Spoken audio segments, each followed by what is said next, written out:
আমার রাসূল আরবের মানুষ ছিলেন, মক্কার মানুষ ছিলেন। এমন জায়গায় তার জন্ম ছিল যেই স্থানের লোকগুলো পৌত্তলিক ছিল, মূর্তি পূজা করত, অজ্ঞ বর্বরতার গভীর গহ্বরে তাদের বসবাস ছিল। আমার বন্ধুগণ, সেই জায়গায় জন্ম নিয়েছেন মুহাম্মদ সাল্লাল্লাহু আলাইহি ওয়াসাল্লাম। এমন অসভ্য জাতির মাঝে রাসূলের জন্ম হলো, সেই নবীজিকে শেষ পর্যন্ত তারা ঘর থেকে বের করে দিল, দেশ থেকে তাকে বের করে দিল। আমার নবীজি বের হতে চান নাই। এক নাম্বার আল্লাহর অর্ডার ছিল, আর নাম্বার 2 হলো পরিবেশটা তার প্রতিকূল ছিল, রাসূল থাকতে পারলেন না। মক্কা থেকে যখন বের হয়ে আসবেন, আমার নবীজি নবুয়তের আগ থেকে তার একটা সুনাম ছিল, তিনি কখনো মিথ্যা কথা বলেন নাই। তিনি কখনো মিথ্যা কথা বলেন নাই। আল আমিন as-সাদিক তার খেতাব ছিল। এমনকি তার শত্রুরা পর্যন্ত নিরাপত্তা মনে করে, ব্যাংক মনে করে নবীর হাতে তারা সম্পদ কিছু রেখে যেত, নবীর কাছে তারা সিকিউরিটি পেত। আমার নবীজি যে রাতে হিজরতের সিদ্ধান্ত নিলেন, সেই রাতেই আমার নবীজি আস্তে করে আলীকে ডাক দিয়ে বলছেন, আলী শোনো, আমি তো মক্কা ছেড়ে চলে যাচ্ছি, আমি কাউকে বলার সুযোগ পেলাম না, এই রাতে আমার সফর হয়ে যাবে, আলী তুমি আমার ঘরে থাকো। কারণটা হলো, এই কুরাইশ আমার কাছে বহু সম্পদ গচ্ছিত রেখেছে। আমি আল আমিন, আমি as-সাদিক, এই নামটা যেন ম্লান না হয়ে যায়, এই নামের যেন উল্টা চরিত্র আমার দ্বারা প্রকাশ না পায়, আমার সততার যেন বিঘ্নতা না আসে, আমার সততার যেন বিকৃতি না আসে, সেই জন্য তোমাকে দায়িত্ব পালন করতে হবে। এই যে আমি তোমাকে বুঝাই দিলাম, খাতা কলম নিয়ে নাও, অমুক লোক আমার কাছে এই জিনিসটা রেখেছে, তার হাতে সকালবেলা পৌঁছায় দিবা। সমস্ত সম্পদগুলো তাকে বুঝাইয়া দিলেন। সকালবেলা সাইয়েদনা আলী নবীর বিছানায় ঘুমানো, কুরাইশরা সব এসে হাজির হয়ে গেছে অস্ত্র শস্ত্রে সজ্জিত হয়ে। সাইয়েদনা আলীকে পেয়ে মেরেই ফেলবে তাকে। কেউ বললো মেরে ফেলো, কেউ বললে না মেরো না। কুরাইশদের নেতা আবু জেহেল এসে বলছে, না না, তোমরা আলীর গায়ে চুল পরিমাণ আঘাত করতে যেও না, কারণ আমাদের লক্ষ্য তো আলী নয়, আমাদের লক্ষ্য হচ্ছে মুহাম্মদ বিন আব্দুল্লাহ। আলীকে মেরে আমাদের মধ্যে গোত্রের মাঝে মারামারি করার দরকার নাই, মুহাম্মদকে খুঁজে বেড়াও, মুহাম্মদ আশেপাশেই আছে। সাইয়েদনা আলীকে কেন রেখে গেলেন, কি জন্য রেখে গেলেন, আমরা অনেকে জানি না। এটা এক নাম্বার কারণ হলো, রাসূল জাল আমিন, রাসূল যা সাদেক, এটার সত্যতা প্রমাণ করার জন্য শত্রুর হাতেও রাসূল সম্পদ ফেরত দেবার জন্য আলীকে তার প্রতিনিধি বানায় দিয়েছিলেন। আলী, এই যে সম্পদ তোমার হাতে দিয়ে গেলাম, এই সম্পদটা আমার পক্ষ থেকে সবার হাতে এটা ফেরত দিয়ে দিবা। আউযু বিল্লাহি মিনাশ শাইতানির রাজীম। বিসমিল্লাহির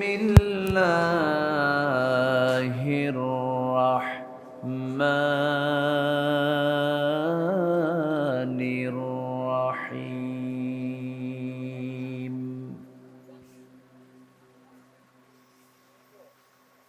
ইয়া আইয়ুহাল্লাযীনা আমানু তাকুল্লাহা ওয়া কুলু কওলান সাদীদা।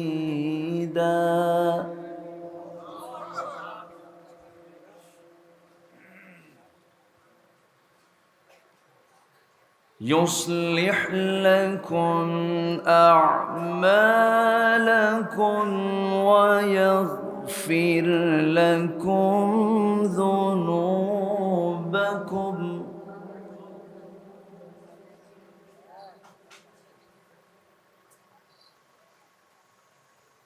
ومن يطع الله ورسوله فقد فاز فوزا عظيما.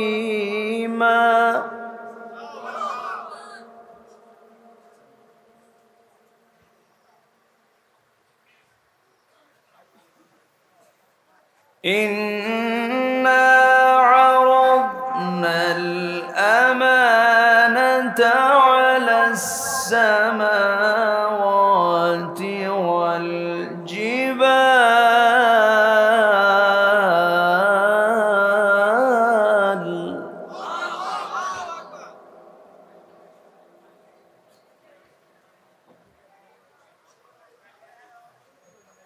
والجبال فأبين أن يحملنها وأشفقن منها وحملها الإنسان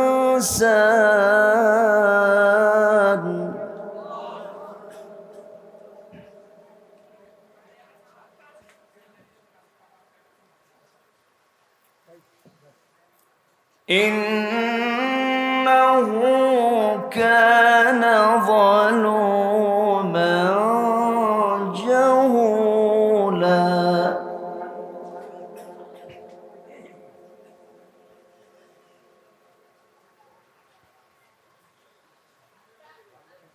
الله أكبر بسم الله الرحمن الرحيم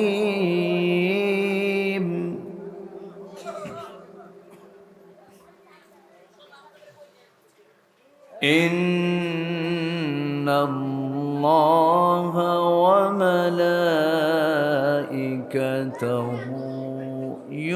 يصلون على النبي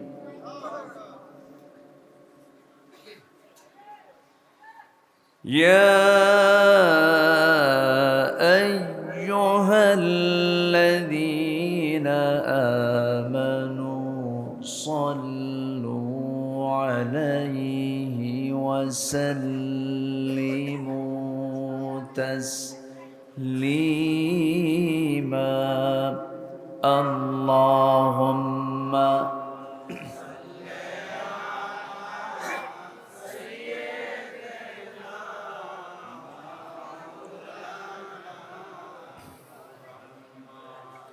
وعلى آله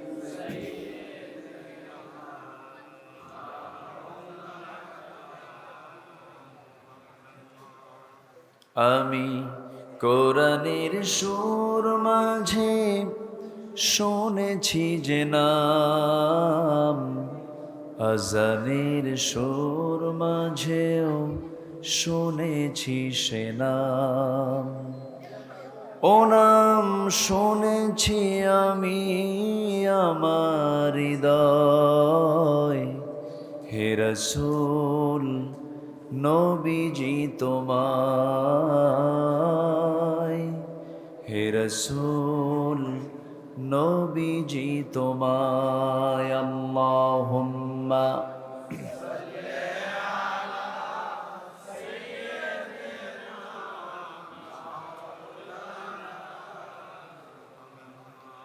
وعلى آل سيدنا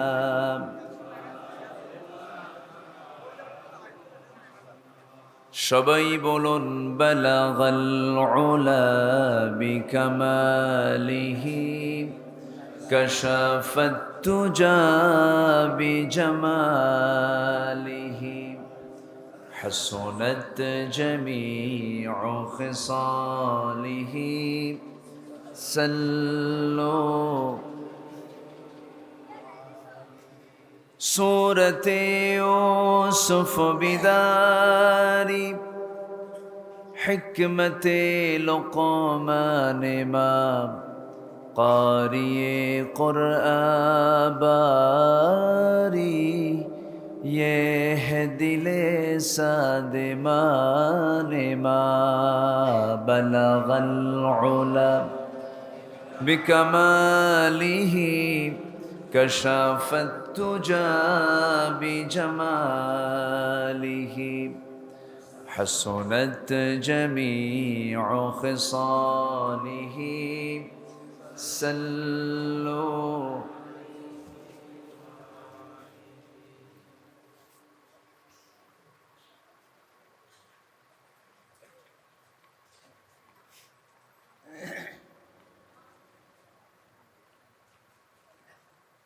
কুমিল্লা জেলার ব্রাহ্মণপাড়া উপজেলার রহমতপুর চাকই মধ্যপাড়া যুব সংগঠন মাহফিল ইন্তেজামি কমিটি কর্তৃক আয়োজিত সপ্তম বার্ষিকী তাফসীরুল কোরআন মাহফিল 2024 রহমতপুর কেন্দ্রীয় জামে মসজিদ ময়দানে অনুষ্ঠিত আজকের এই তাফসীরুল কোরআন মাহফিল মহৎ আয়োজনের সম্মানিত সুযোগ্য সভাপতি, বিশিষ্ট সমাজসেবক, ইসলাম দরদি ব্যক্তিত্ব জনাব সুলতান আহমেদ ডিলার সাহেব, আজকের মাহফিলের বরেণ্য অতিথি জনাব মাওলানা মাহমুদুল হাসান কথা বলেছেন, নন্দিত আলমী দিন মাওলানা হিফজুর রহমান নাঈম হাফিজাহুল্লাহ। আমার ডান পাশে উপবিষ্ট শহীদি কাফেলা, দুর্জয় কাফেলা, দক্ষিণ এশিয়ার বৃহত্তম ইসলামী সংগঠন বাংলাদেশ ইসলামী ছাত্র শিবিরের সাবেক সফল মজলুম কেন্দ্রীয় সভাপতি, ব্রাহ্মণপাড়ার কৃতি সন্তান, আমার অত্যন্ত কাছের, আমার প্রাণপ্রিয় ভাই ডক্টর মোবারক হোসেন হাফিজাহুল্লাহ, উপস্থিত আজকের মাহফিলের প্রধান আকর্ষণ, যাদেরকে নিয়ে আজকের এই সাজানো গোছানো বর্ণাঢ্য আয়োজন, তাওহীদের পতাকাবাহী, কালেমার ঝান্ডাবাহী, দ্বীন ইসলামের নরসারদুল বীর মুজাহিদ, প্রাণ প্রিয় সম্মানিত দ্বীনি ভাইরা, আড়ালে বসে আছেন শ্রদ্ধেয়া সম্মানিতা মা বোনেরা।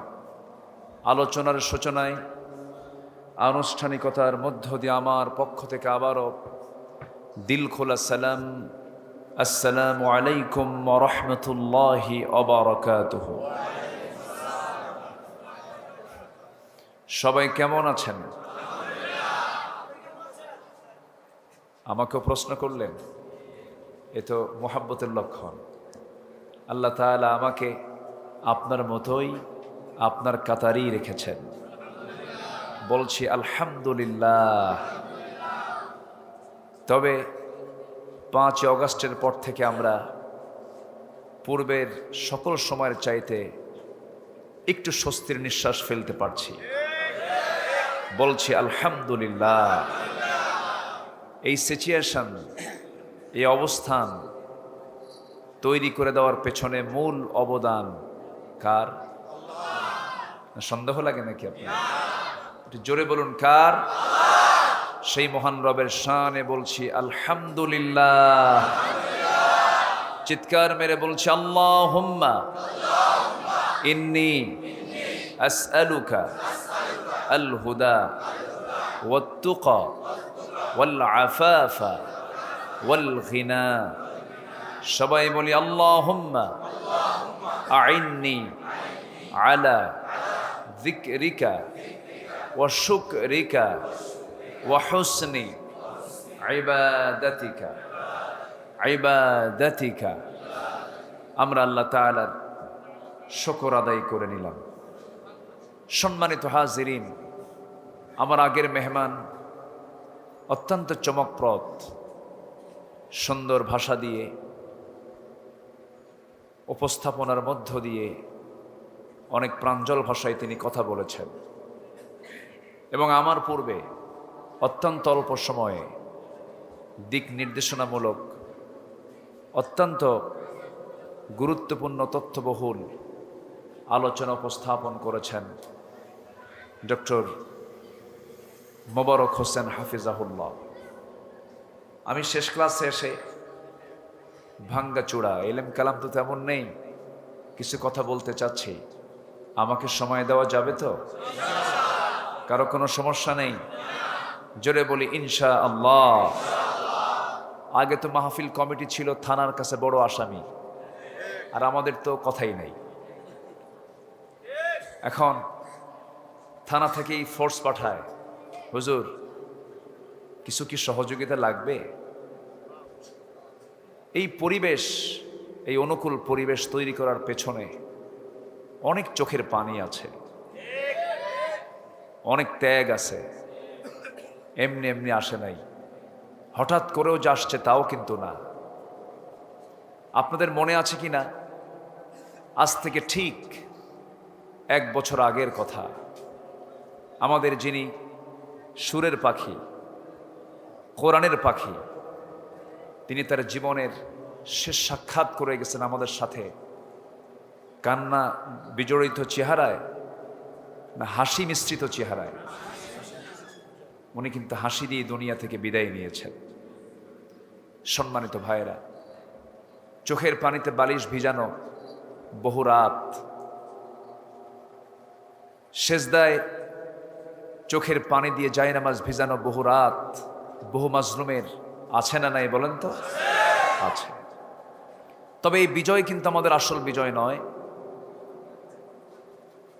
আমাদের আসল বিজয় আমরা তখনই উপলব্ধি করব, বুঝব, যেদিন আমরা দেখতে পাব এই সবুজ ভূখণ্ডে 55,000 বর্গ মাইলের এই সুজলা সুফলা শস্য শ্যামলা সোনার বাংলার এই জমিনে কোরআনের রাজ কায়েম হয়েছে, পূর্ব দিগন্ত ইসলামের সূর্য উদয় হয়েছে। সেই দিন আমরা বুঝতে পারবো যে আল্লাহ পাক আমাদেরকে আসল বিজয় দান করেছে। বিজয় দেবেন কে? বিজয় দেওয়ার মালিক কে? কাজ করবে কে? আল্লাহ। কাজ করব আমরা। আমাদের দায়িত্ব হলো কাজ, আর বিজয় দেওয়ার দায়িত্ব কার? আল্লাহ। আমরা বিজয়ী হই আর পরাজিত হই, ফলাফল কিন্তু আমাদের আছে। ফলাফল আছে না নাই? ইউকতাল আও ইয়াগলিব ফাসাউফা নুতিহি আজরান আযীমা। বিজয়ী হই অথবা নিহত হই, আমাদের জন্য আজর, আমাদের জন্য বিশাল পুরস্কার রেখে দিয়েছেন আমাদের জন্য। তিনি কে? আল্লাহ তাআলা। সম্মানিত ভাইয়েরা, কিন্তু বিজয় যে আল্লাহ পাক আমাদেরকে দিবেন, কিছু যোগ্যতা লাগবে, কিছু গুণ আমাদের মধ্যে থাকতে হবে। সেই গুণ যতক্ষণ পর্যন্ত অর্জিত না হবে, আমাদের হাতে আল্লাহ তাআলা এই বিজয় দিবেন না। এটা আল্লাহর কথা। কার কথা বলেন তো? আল্লাহর কথা। আল্লাহ রাব্বুল আলামিন বলেন, وعد الله الذين آمنوا منكم وعملوا الصالحات ليستخلفنهم في الأرض। আল্লাহ ওয়াদা করছেন, তোমাদের মধ্যে যারা সত্যিকার, যারা ঈমান আনবে এবং আমলে সালেহ করবে, তাদেরকে আল্লাহ রাব্বুল আলামিন খেলাফত দান করবেন, ক্ষমতা দিয়ে দিবেন। এই জন্য শর্ত হলো আমাদের মধ্যে নেক আমলের দরকার কম না বেশি? কিন্তু আজকের সমাজে নেক আমলের পরিমাণ বেশি না কম? বদ আমলের পরিমাণ বেশি। আমার বন্ধুগণ, আল্লাহ রাব্বুল আলামিন এই জাগতিক জীবনে, ক্ষণস্থায়ী জীবনে কিসের জন্য, কি জন্য পাঠালেন? আমরা যদি একটু কোরআনকে প্রশ্ন করি, কোরআন জবাব দিয়ে দিচ্ছে। যারা পারেন ঠোঁট মিলিয়ে বলুন, খুব কমন আয়াত, সহজ আয়াত। আল্লাহ রাব্বুল আলামিন বলেন, আল্লাযী খালাকাল মাউতা ওয়াল হায়াতা লিয়াবলুয়াকুম আইয়ুকুম আহসানু আমালান ওয়া হুয়াল আজিজুল গফুর। জোরে বলুন আল্লাহু আকবার। তিনি সেই মহান সত্তা, যিনি মৃত্যু এবং জীবন সৃষ্টি করেছেন যেন তিনি বুঝে নিতে পারেন তোমাদের মধ্যে কোন কোন বান্দাগুলো ভালো আমল, নেক আমল করে যেতে পারে। কিন্তু দুঃখজনক হলো সত্য, আমার দেশে এই মুহূর্তে ভালো কাজের পরিমাণ বেশি না মন্দ কাজের পরিমাণ বেশি? সমাজে মদের বোতল মনে হয় নাই, জেনার কারবার মনে হয় নাই, সুদের কারবার মনে হয় নাই, সবই তো আছে। কোথায় বিজয় হলো আমাদের? সম্মানিত ভাইয়েরা, বহু কাজ সামনে পড়ে আছে। কিন্তু দেশকে পরিবর্তন করতে হলে আগে নিজকে পরিবর্তন করতে হবে। সেক্ষেত্রে তাফসীর মাহফিলগুলো একটি বলিষ্ঠ ভূমিকা পালন করবে আশা করি। জোরে বলি ইনশাআল্লাহ।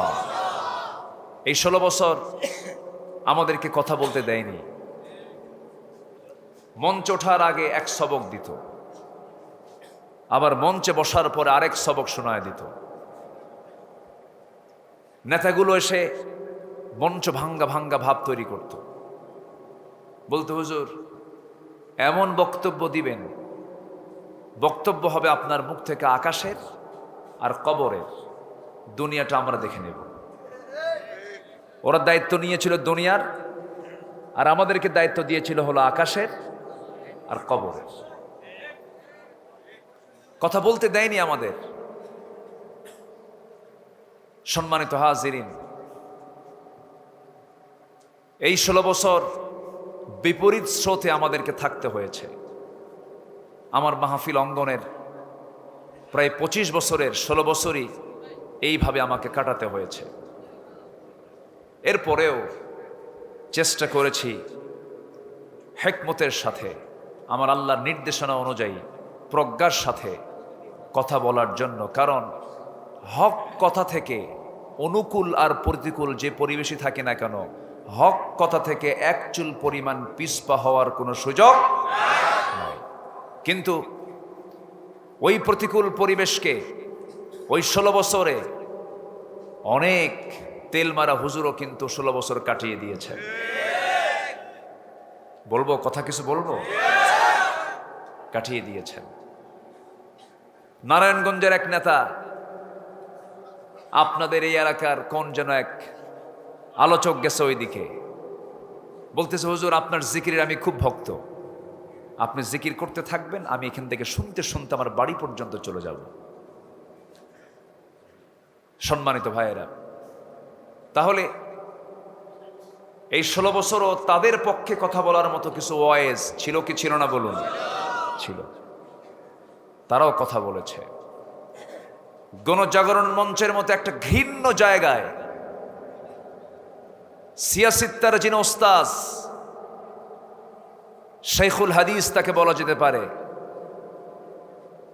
এমন একজন ব্যক্তি গণজাগরণ মঞ্চে গিয়ে বললেন, আমি আমার জীবনের শ্রেষ্ঠ নেক আমল করতে পেরেছি আজকের এই গণজাগরণ মঞ্চে আসতে পেরে। আমরা তার বিরুদ্ধে আমাদের কোনো অভিযোগ নাই, তবে একটা কথা বলি, সেটা হলো তওবা করুন, ফিরে আসুন। ওয়াল কাযিমিনাল গায়য ওয়াল আফিনা আনিন নাস। ক্রোধকে সংবরণ যারা করে, মানুষকে যারা মাফ করে, আল্লাহ এই সমস্ত মুহসিন বান্দাদেরকে বড়ই ভালোবাসেন। আমরা ক্ষমা করতে জানি, কিন্তু তাদের ক্ষমা নাই যাদের মধ্যে মুনাফিকি আছে। মুনাফিকের ব্যাপারে আল্লাহ তাআলা নরম হতে বলেছেন না কঠোর হতে বলেছেন? কঠোর।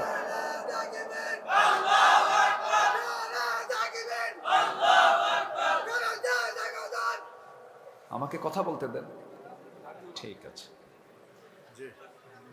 না, জজবার দরকার আছে।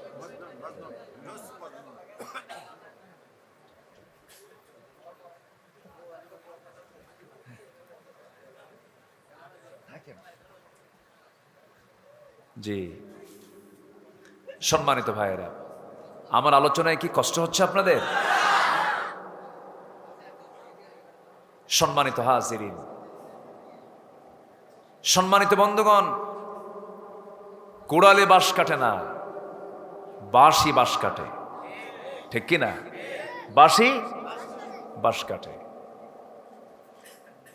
কুড়াল বলছে, কুড়ালকে বাঁশ বলছে, কুড়াল আর কাটো না। কুড়াল বলে, বাঁশ আমি তোরে কাটতে চাই না, তো তোর মধ্যে বাঁশ ঢুকে তোমারে কাটে। সম্মানিত বন্ধুগণ, একটা অনুকূল পরিবেশ যেহেতু আমরা পেয়েছি, একতা আর ঐক্যের একটা প্ল্যাটফর্মের দরকার আছে না নাই? সর্বপ্রথমের জন্য আমরা চাইবো কার কাছে? আসতে বলবেন না, কার কাছে? আল্লাহর কাছে। একটু মনোযোগ দিয়ে আমরা কথাগুলো একটু শুনি।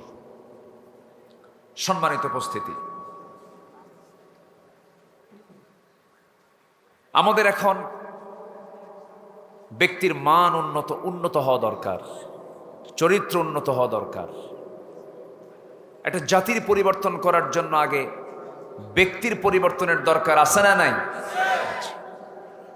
আল্লাহ রাব্বুল আলামিন বলেন, ইন্নাল্লাহা লা ইউগাইয়িরু মা বিকাওমিন হাত্তা ইউগাইয়িরু মা বিআনফুসিহিম। আল্লাহ রাব্বুল আলামিন সেই জাতির কখনো পরিবর্তন করেন না যে জাতি নিজে পরিবর্তিত না হয়। এই জন্য আমাদের পরিবর্তন হওয়ার দরকার আছে না নাই? কিছু গুণ আমাদের অর্জন করতে হবে।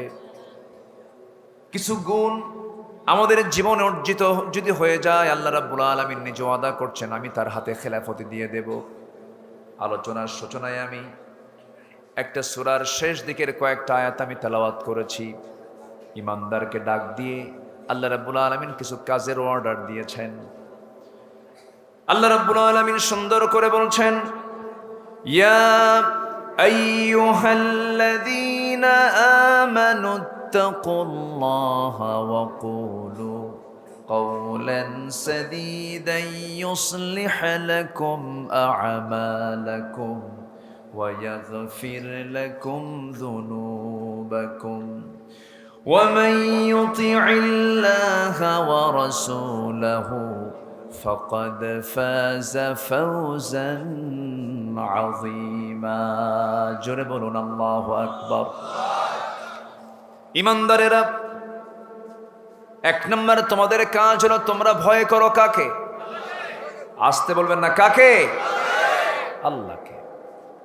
ঈমানদারের তো আল্লাহ ছাড়া পৃথিবীর কাউকে ভয় করাই জায়েজ নাই।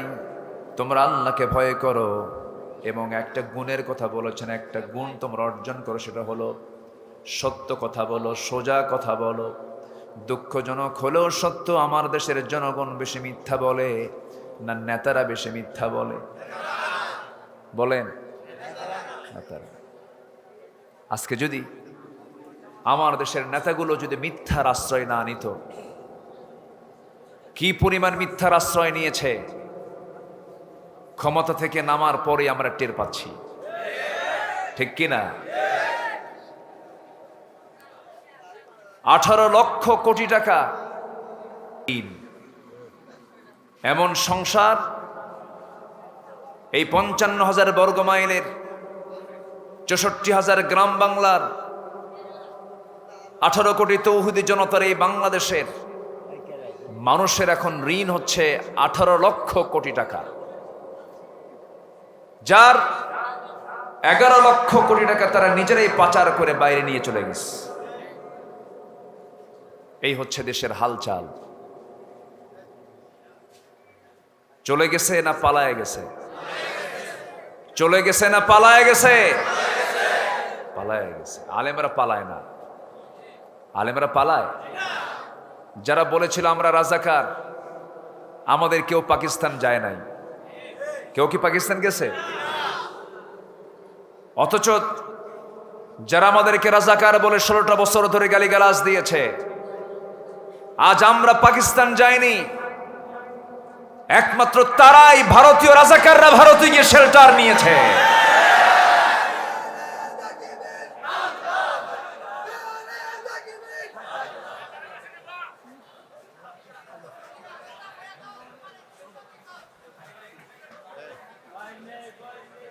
জি, কোনো সমস্যা নাই তো? বলি আলহামদুলিল্লাহ, জোরে বলি আলহামদুলিল্লাহ। সম্মানিত বন্ধুগণ, সম্মানিত ভাই সব, 2009 সালে আমার জীবনের প্রথম হজ, 2009 সালে আমি প্রথম হজে যাই। সেই বছর জীবনের শেষ হজ পালন করেন কোরআনের সুরের পাখি আল্লামা সাইদ রহমতুল্লাহ আলাই। তো সেই হজের সফরে হুজুরকে বলা হলো, হুজুর দেশে ট্রাইব্যুনাল গঠন হচ্ছে, মনে হচ্ছে আপনার না গেলেই, না ফিরে গেলেই ভালো হয়। উনি শুনেই মুস্কি হাসি মেরে বললেন যে আমি যাব না, আমার দল, আমার দলের কর্মী, আমার দ্বীনি ভাইরা, আমার দেশবাসী, আমার জনগণ, তাদেরকে আমি অসহায়ত্ব অবস্থায় রেখে, তাদেরকে আমি বেকায়দায় রেখে আমি কায়দা খুঁজব, এমন চরিত্র ইসলাম আমাকে শেখায়নি। উনি আবার ফিরে এসেছেন, জেল খেটেছেন 13টা বছর, বিনা কারণে, বিনা দোষে অন্ধকার প্রকোষ্ঠে তাকে ফেলে রেখেছিল বিগত জুলুমশাহী সরকার। সর্বশেষ ওনাকে একটি নিকৃষ্ট পন্থা অবলম্বনের মধ্য দিয়ে পয়জনিং করে হসপিটাল থেকে জেলখানা থেকে বের করে এনে হসপিটালে জোরপূর্বক ভর্তি করে পয়জন দিয়ে বিষ প্রয়োগ করে তাকে হত্যা করা হয়েছে।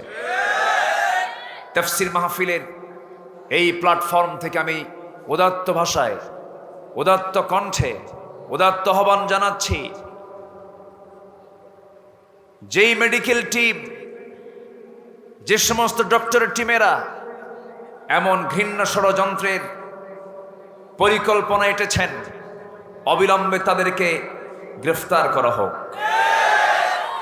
সম্মানিত বন্ধুগণ, সম্মানিত ভাইয়েরা, কোন খুনের শাস্তির বিকল্প হতে পারে? প্রত্যেকটা খুনের জন্য বিচার নিশ্চিত করেছেন তিনি কে? আল্লাহ তাআলা নিজে বলেছেন, কুতিবা আলাইকুমুল কিসাস, তোমাদের জন্য কিসাসকে ফরজ করে দেওয়া হয়েছে। কেউ খুন করেছে তাকেও দুনিয়া থেকে বিদায় করে দাও।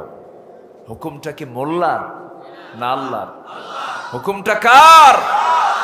আল্লাহ। উনি আসলেন, জীবনটা পর্যন্ত উৎসর্গ করলেন। আলেমরা পালায়? আসতে বলে আলেমরা পালায়? আলেমরা পালায় না। আমার বন্ধুগণ, একটু কান লাগায় সবাই মনোযোগ দিয়ে আমরা কথাগুলো শুনি। কিছু গুণ আমাদের মধ্যে থাকলে পরে আল্লাহ রাব্বুল আলামিন আমাদের হাতে খেলাফতি দিয়ে দিবেন, ক্ষমতা দিয়ে দিবেন। সেই গুণগুলো আমাদের অর্জন করতে হবে। আসুন কোরআনকে সামনে রেখে একজন মুমিনের জীবনে কি কি চারিত্রিক গুণ অর্জন হলে পরে সেই বান্দার জন্য দুনিয়াতেও কল্যাণ হবে, আখিরাতেও তার নাজাত হয়ে যাবে। মোটামুটি 15টা গুণ যদি কোনো বান্দার মধ্যে থেকে যায়, সেই বান্দা জান্নাতের মেহমান হয়ে যাবে। আমরা আস্তে আস্তে করে একটা একটা করে শুনবো, জোরে বলি ইনশাআল্লাহ। ইতিমধ্যে আমরা একটা শুনেছি, সেটা হলো সত্য কথা বলা। কি কথা বলা? সত্য কথা বলা। একজন সাহাবী আমার নবীর দরবারে এসে বললেন, ইয়া রাসূলুল্লাহি, ইয়া হাবিবাল্লাহ, বেশি আমল আমি করব না, আমাকে একটা আমল শেখায় দেন। আমি একটা আমল করি জান্নাতে যেতে চাই। রাসূল বললেন, তোমাকে আমি একটা আমলই দিচ্ছি, যাও, জীবনে তুমি কখনো মিথ্যা কথা বলবা না, মিথ্যার আশ্রয় নিবা না। ওই সাহাবীর ভিতরে 3টা বদঅভ্যাস ছিল। নাম্বার 1, নতুন দিন গ্রহণ করার কারণে 3টা বদঅভ্যাস ছিল: জেনা করা, মদ্যপান করা, চুরি করা। প্রথম দিন রাত পার হয়ে গেল, নবীর সঙ্গে দেখা হলো। রাসূল বললেন, সাহাবী, গত রাতে তুমি কোথায় গিয়েছিলে? হুজুর, আল্লাহর কসম করে বলি, জেনার কাজ আর জীবনে করব না। দ্বিতীয় রাতে হাতের ভিতরে মদের বোতল। পরের দিন সকালবেলা রাসূল বলেন, সাহাবী, গতকালকে তোমার হাতে তুমি কি নিয়েছিলে? আল্লাহর কসম করে বলি, ইয়া রাসূলুল্লাহ, আর জীবনে মদের বোতল হাতে নেব না। পরের দিন সকালবেলা বললেন, সাহাবী, তুমি গতকালকে কোথায় গিয়েছিলে? আল্লাহর কসম করে বলি, জীবনের চুরি করব না। শিয়া আরবের সবচাইতে অজ্ঞ বর্বর একটা ভাঙ্গা মাটির হাড়ি কি কেন্দ্র করে যারা যুগের পরে যুগ যুদ্ধ লেগে রাখত। খুনকে বদলা খুন ছিল যাদের নিত্য নৈমিত্তিক ব্যাপার। সামান্য ছোটখাটো বিষয়কে কেন্দ্র করে তারা গোত্র গোত্র যুদ্ধ লাগায় রাখত যুগের পরে যুগ। সে একটি বর্বর জাতিকে একটা সুতার কাঠিতে আবদ্ধ করলেন, সেখান থেকে বের করে আনলেন আবু বকরের মতো মানুষ, ওমরের মতো মানুষ, আলীর মতো মানুষ, ওসমান জিন্নুরাইনের মতো মানুষ, খালিদ সাইফুল্লাহর মতো মানুষ, আব্দুল্লাহ বিন রাওহার মতো মানুষ। এই মানুষগুলোকে সোনার মানুষে রূপান্তর করেছেন আমার রাসূল, তার নিজের কিছু চিন্তা দিয়া না, কোরআন দিয়া। সেই কোরআন আছে না নাই? আসতে বলবেন না, আছে না নাই? আছে। আমরা সেই কোরআন দিয়ে আমাদের জীবনটাও সুন্দর সোনালী বানাবো। জোরে বলি ইনশাআল্লাহ, আরো জোরে বলি ইনশাআল্লাহ। আমাদের সংবিধান অপূর্ণাঙ্গ না পূর্ণাঙ্গ? আমাদের জীবন বিধান অপূর্ণাঙ্গ না পূর্ণাঙ্গ? পূর্ণাঙ্গ। কোন শূন্যতার মধ্যে নাই। কত প্রশ্ন আপনি কোরআনকে করবেন, সকল প্রশ্নের জবাব কোরআন দিয়ে দেবে। কোন জবাব কোরআন বাদ দেয় নাই, সব জবাব কোরআন দিতে প্রস্তুত। আল্লাহ রাব্বুল আলামিন এই পৃথিবীতে যা কিছু সৃষ্টি করেছেন, সকল কিছুর সৃষ্টির ভিতরে অবশ্যই কল্যাণ আছে না নাই বলেন? গোটা পৃথিবী সৃষ্টি করেছেন তিনি আমার কে? কোরআন জবাব দিচ্ছে, আল্লাহু খালিকু কুল্লু শাইইন ওয়া হুয়া আলা কুল্লি শাইইন ওয়াকিল। জোরে বলুন আল্লাহু আকবার। কোরআনকে প্রশ্ন করুন, কোরআন তুমি বলো মানুষ কেন সৃষ্টি করা হয়েছে? কোরআন জবাব দিচ্ছে, সঙ্গে আমার সঙ্গে সবাই ঠোঁট মিলিয়ে বলুন, ওয়ামা খালাকাতুল জিন্না ওয়াল ইনসা ইল্লা লিয়াবুদুন। জোরে বলি আল্লাহু আকবার। গোলামি করার জন্য আল্লাহ রাব্বুল আলামিন এই পৃথিবীতে সৃষ্টি করেছেন। আবার যদি প্রশ্ন করেন, কোরআন বলো তো তোমার এই কোরআন, তোমার এই উপদেশগুলো কারা শুনবে, কারা শুনবে না, কারা কারা শুনবে তোমার এই উপদেশগুলো? কোরআন জবাব দিচ্ছে, সায়াযাক্কারু মান ইয়াখশা ওয়া ইয়াতাজান্নাবুহাল আশকাল্লাযী ইয়াসলান নারাল কুবরা সুম্মা লা ইয়ামুতু ফিহা ওয়া লা ইয়াহইয়া। জোরে বলুন আল্লাহু আকবার। কোরআন তো তারাই শুনবে যাদের ভিতরে ভয় আছে। কার? যাদের ভিতরে ভয় আছে। কার? আল্লাহর ভয় যার আছে তারাই তো, সেই বান্দাই তো কোরআন থেকে উপদেশ গ্রহণ করবে। আবার কোরআনকে প্রশ্ন করুন, কোরআন তুমি বলো তোমাকে ভয় করে চললে কি প্রতিদান পাওয়া যাবে? আল্লাহকে ভয় করলে তার প্রতিদান আছে না নাই বলেন? আচ্ছা, আল্লাহ রাব্বুল আলামিন বলেন, লাকিনিল্লাযীনা তাকাও রাব্বাহুম লাহুম জান্নাতুন তাজরি মিন তাহতিহাল আনহারু খালিদিনা ফিহা নুজুলাম মিন ইনদিল্লাহ ওয়ামা ইনদাল্লাহি খায়রুল লিল আবরার। জোরে বলুন আল্লাহু আকবার। সূরা আলে ইমরান 198 নম্বর আয়াত। যদি কোনো বান্দা আল্লাহকে ভয় করার মতো যদি ভয় করতে পারে, আল্লাহ রাব্বুল আলামিন তাকে এমন একটা জান্নাত দেবেন যে জান্নাত থেকে সে কখনো বের হবে না। ক্ষণস্থায়ী না চিরস্থায়ী? কিন্তু দুনিয়ার মানুষ অধিকাংশ পাগল হলো চিরস্থায়ী জীবনের জন্য না ক্ষণস্থায়ী জীবনের জন্য? ক্ষণস্থায়ী জীবনের জন্য কি পাগল? একই মায়ের সন্তান, একই পিতার সন্তান, ভাই বোন, বাপ মারা গেছে, মা মারা গেছে, বাবার সম্পত্তি ভাই বোনকে দিতে চায় না। এমন ভাই বুঝি ব্রাহ্মণ পাড়ায় নাই? এমন ভাই বুঝি কুমিল্লা জেলায় নাই? আছে কি না? কম না বেশি? বেশি দিতে চায় না, সম্পর্ক নষ্ট করে ফেলে। বোনের সঙ্গে যদি সম্পর্ক রাখি সম্পত্তির জন্য হানা দেবে, কথা পর্যন্ত বলে না, সম্পর্ক ছিন্ন করে ফেলে। সামান্য 60-70 বছরের জিন্দেগির জন্য আপনি বোনের সঙ্গে সম্পর্ক ছিন্ন করলেন, সম্পত্তি দেবেন না মনে করে, দুটা বড় গুনাহ হয়ে গেল। লা ইয়াদখুলুল জান্নাতা কাতিউ রহিম। রাসূল বলেছেন, সম্পর্ক ছিন্নকারী ব্যক্তি জাহান্নামী, জান্নাতের গন্ধ পাবে না।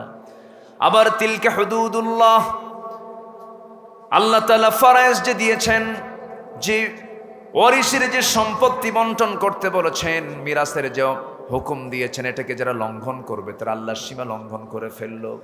আমার বন্ধুগণ, বোনকে সম্পত্তি না দিয়া বোনের সম্পত্তি মেরে খাওয়া ভাই বুঝি কুমিল্লায় নাই? এই সমস্ত অসৎকর্ম ইমানদার করতে পারে না। ক্ষণস্থায়ী জিন্দেগির জন্য এমন পেরেশানির ইমানদার বান্দার মধ্যে থাকতে পারে না। বরঞ্চ যেদিন বাপ মারা যাবে, যে সময় বাপ মারা গেছে সেই সময় থেকে ভাই যতটুকু সম্পদ পাবে বোন তার চাইতে অর্ধেক পেয়ে যাবে। এই হুকুমটা দিয়েছেন আমার কে? সেই সময় ভাইয়ের দায়িত্ব হলো, সকল মুরব্বীদের দায়িত্ব হলো সবাইকে ডেকে আনা, ডেকে এনে সম্পত্তিগুলোকে বন্টন করে দেওয়া। চিন্তা করতেছে এগুলো কি বলবো নাকি সম্পত্তি তাহলে বের হয়ে যাবে, তাহলে না না অন্য কিছু বলবো নাকি? বলবো?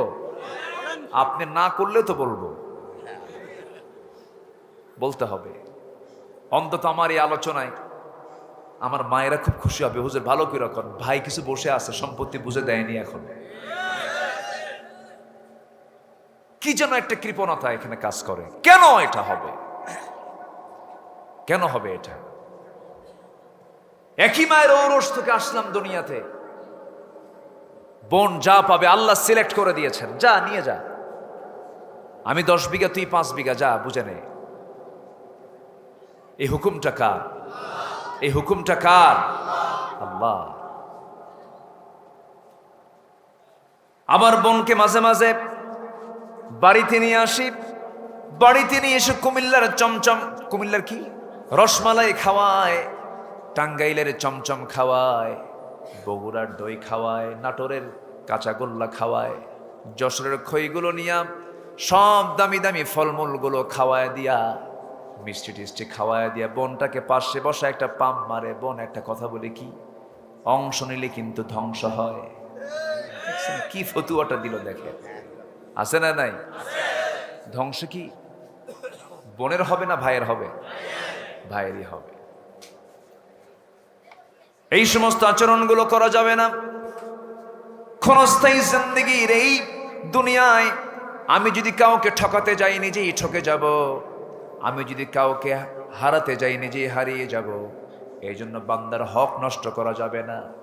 অন্তত বিশেষ করে সবার কাছে আমি করজোরে মিনতি জানাই, হক লঙ্ঘিত কোনো গুনাহ দুনিয়াতে যেন আমার দ্বারা না হয়। বান্দার হক নষ্ট করা যাবে না, পিতামাতার হক নষ্ট করা যাবে না, স্ত্রীর হক নষ্ট করা যাবে না, স্বামীর হক নষ্ট করা যাবে না, প্রতিবেশীর হক নষ্ট করা যাবে না।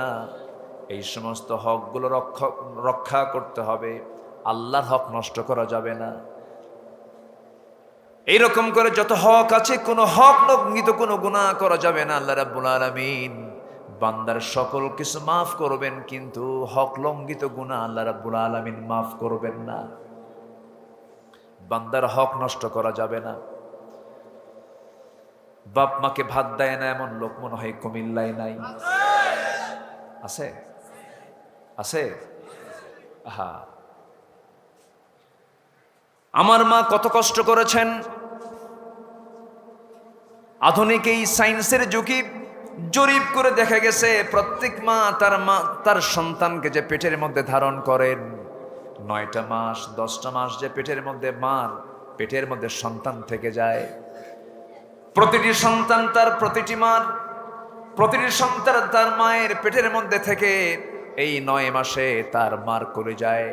একবার নয়, দুবার নয়, 2টা পা দিয়ে তার মার কলেজার মধ্যে 4500 থেকে 5000 বার তার কলেজা আঘাত করে। মা ঘুমাতে পারেন না, মা আরাম পান না।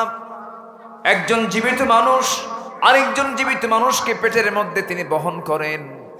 মাসের পর মাস চলে যায়, সন্ধ্যা হয়ে যায়, ভালো করে নামাজটাও পড়তে পারেন না। সেজদা দিবেন, সেজদা দেওয়ার আগে কপাল মাটিতে লাগার আগে পেটটা জমিনে লেগে যায়। মার কত কষ্ট হয়। হাজারো কষ্টের পরেও নারী সেরা ধন।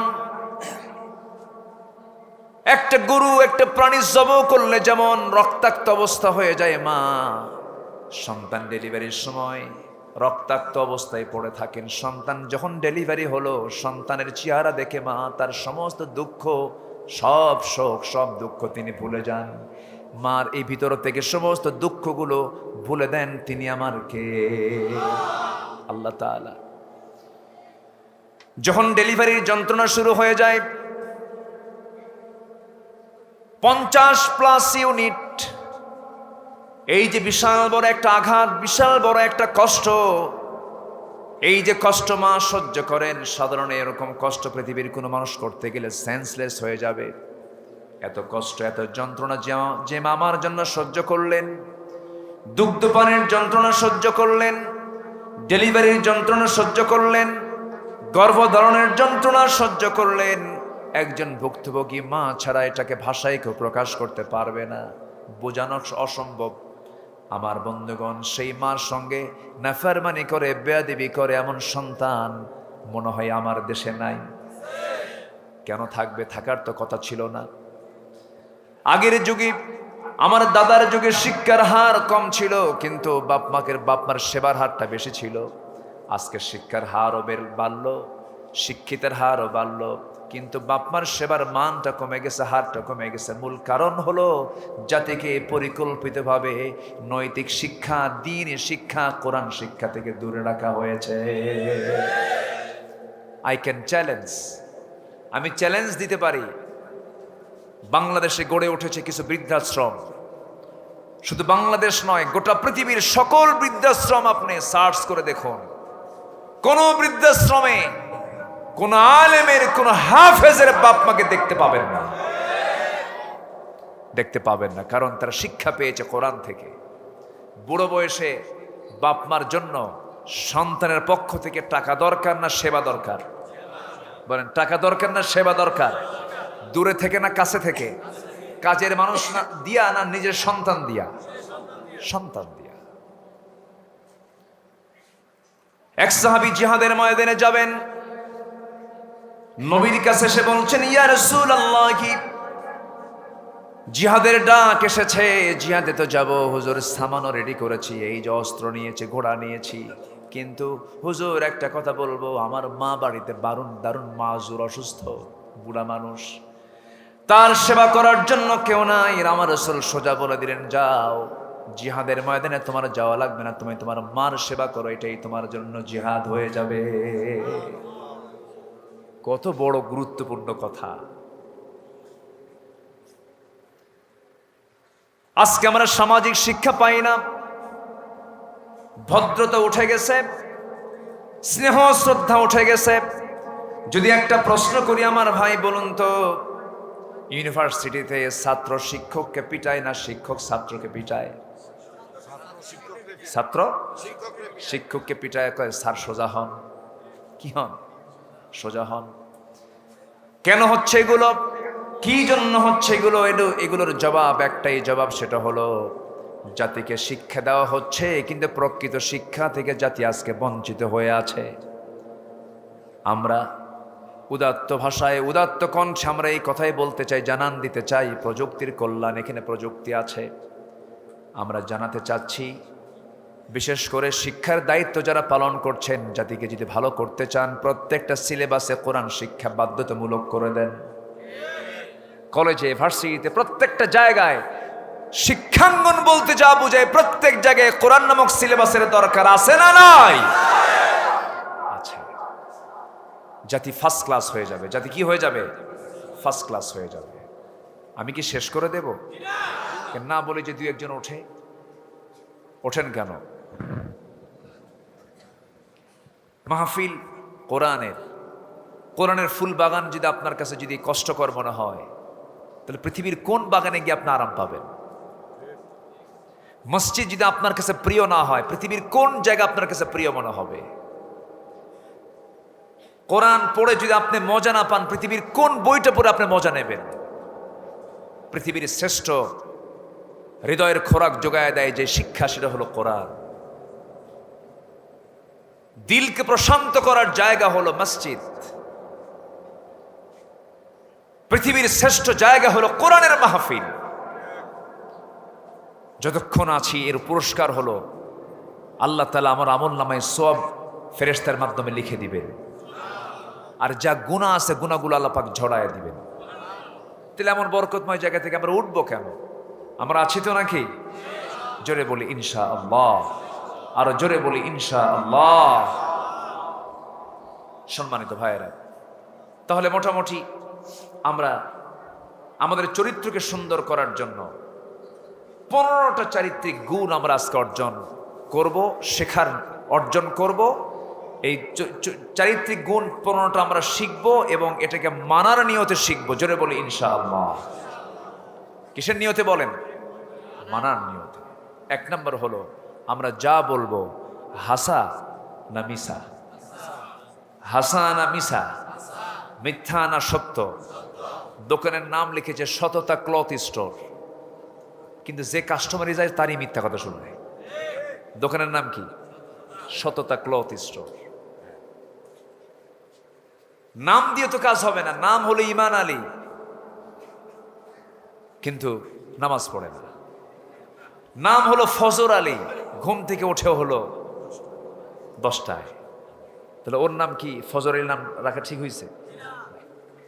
নাম হলো রমজান মিয়া, রমজান মাসে দুপুরবেলা ভাত খায়। নাম হলো খোকা মিয়া, বয়স হলো 80 বছর। নাম হলো বাদশা মিয়া, ভিক্ষা করে। কথা বুঝেন না? নাম হলো আতর আলী, পকেটে গাজার গন্ধ।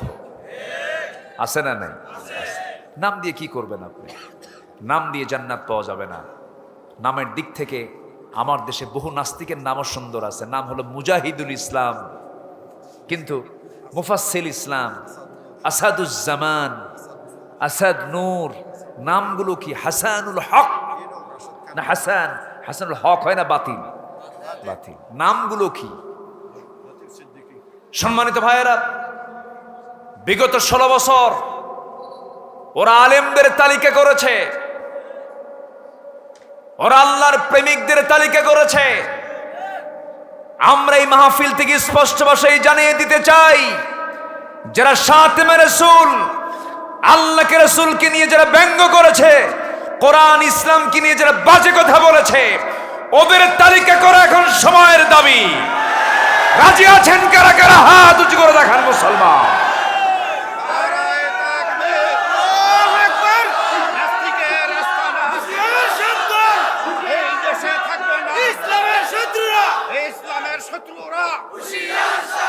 হুশিয়ার সাবধান, আল কোরআনের আলো সংসদে জালো। আমাকে গালি দাও, আমি সহ্য করব। আমার মাকে গালি দাও, আমার বাপকে গালি দাও, আমি সহ্য করব। আমার ভাইকে গালি দাও, সহ্য করব। রাসূলকে নিয়ে কথা বলবি, ইসলামকে নিয়ে কথা বলবি, আমার আল্লাহর কিতাব কোরআন কিনে বাজে কথা বলবি, জিহ্বা টেনে ছিড়বো আমরা। সম্মানিত ভাইয়েরা, সম্মানিত বন্ধুগণ, ইসলাম 3 অপরাধের শাস্তি চূড়ান্ত করেছে। নাম্বার 1, কতলুন নফস, যে একজন মানুষকে অন্যায় করে হত্যা করবে। হত্যার বদলা হলো কি? হত্যা। কার হুকুম? আসতে বলবেন না, কার হুকুম? এই 16 বছর কি কম হত্যা হয়েছে? আয়না ঘর আমার 2 চোখ সাক্ষী। আমি 2 জনকে দেখে আসছি আয়না ঘরে যারা ছিল, ব্যারিস্টার আরমান এবং আব্দুল্লাহ আমান আজমি। এদেশের সেনা কর্মকর্তাদের ইতিহাসে সবচেয়ে উচ্চ শিক্ষিত, সবচেয়ে বেশি নাম্বার পাওয়া একজন ব্রিগেডিয়ার জেনারেল, এই কুমিল্লার সন্তান, ব্রাহ্মণবাড়িয়ার সন্তান। ব্রাহ্মণবাড়িয়া তো কুমিল্লাই। 8টা বছর উনি কাঁদতেছেন আর বলতেছেন, ভাইজান এই 8টা বছর এই 2 চোখ আল্লাহর নিয়ামত এই সূর্যকে দেখতে পায় নাই।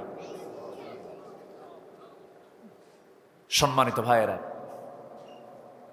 ফেরাউন বেঁচে ছিল হলো 1600 বছর, আর এরা ছিল কত বছর? সংখ্যা যে মিলল কেমনে বুঝলাম না। ওটা ছিল বিগ ফেরাউন, এটা হলো মিনি ফেরাউন, ঠিক কিনা? সম্মানিত ভাইয়েরা, আমাকে গ্রেফতার করা হলো, 2018 সালে আমাকে এসে এক পুলিশ এসে বলল, হুজুর স্যার আপনাকে সালাম দিয়েছেন, চা খাওয়ার দাওয়াত দিয়েছেন।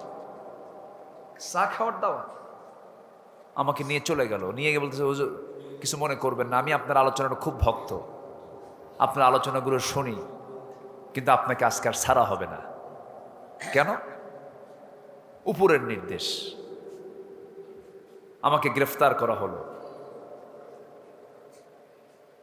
কোনো কারণ নাই, শুধু একটাই অপরাধ, সেটা হলো কোরআনের হক কথাগুলো আমি বলতে চেয়েছি, আমি বলেছি। সম্মানিত বন্ধুগণ,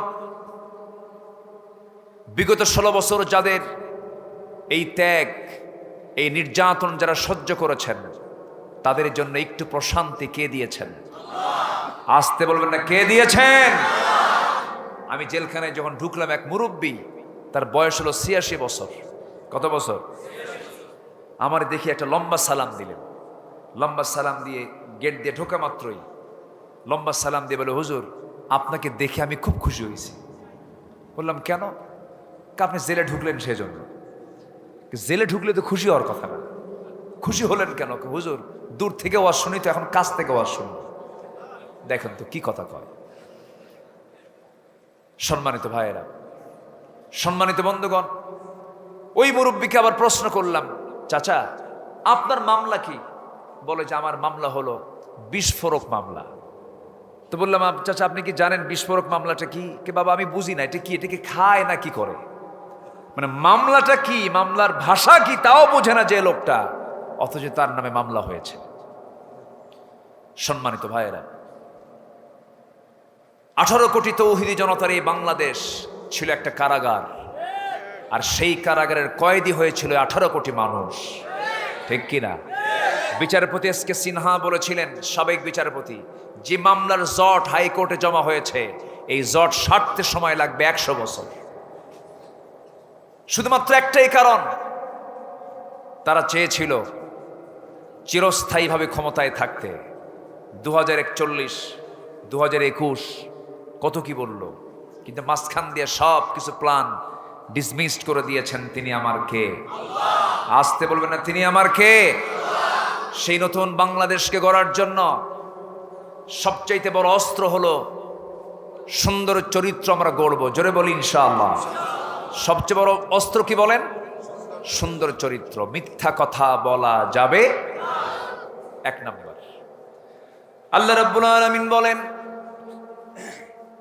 সত্য কথা বলবি তুমি, সত্যের ফলাফল হলো, আল্লাহ রাব্বুল আলামিন বলেন, ইউসলিহ লাকুম আ'মালাকুম ওয়া ইয়াগফির লাকুম যুনুবাকুম ওয়া মান ইউতি'ইল্লাহা ওয়া রাসূলাহু ফাকাদ ফাযা ফাওজান আযীমা।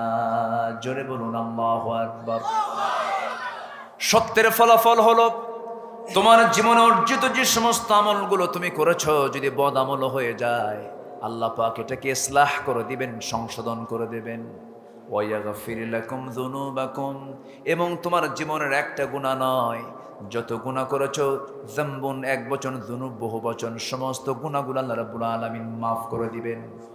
কি আমল করার জন্য বলেন? সত্য কথা বলার জন্য। বলেন বলেন কি কথা? সত্য কথা। সত্যের ফলাফল হলো জান্নাত। সত্যের ফলাফল হলো জান্নাত।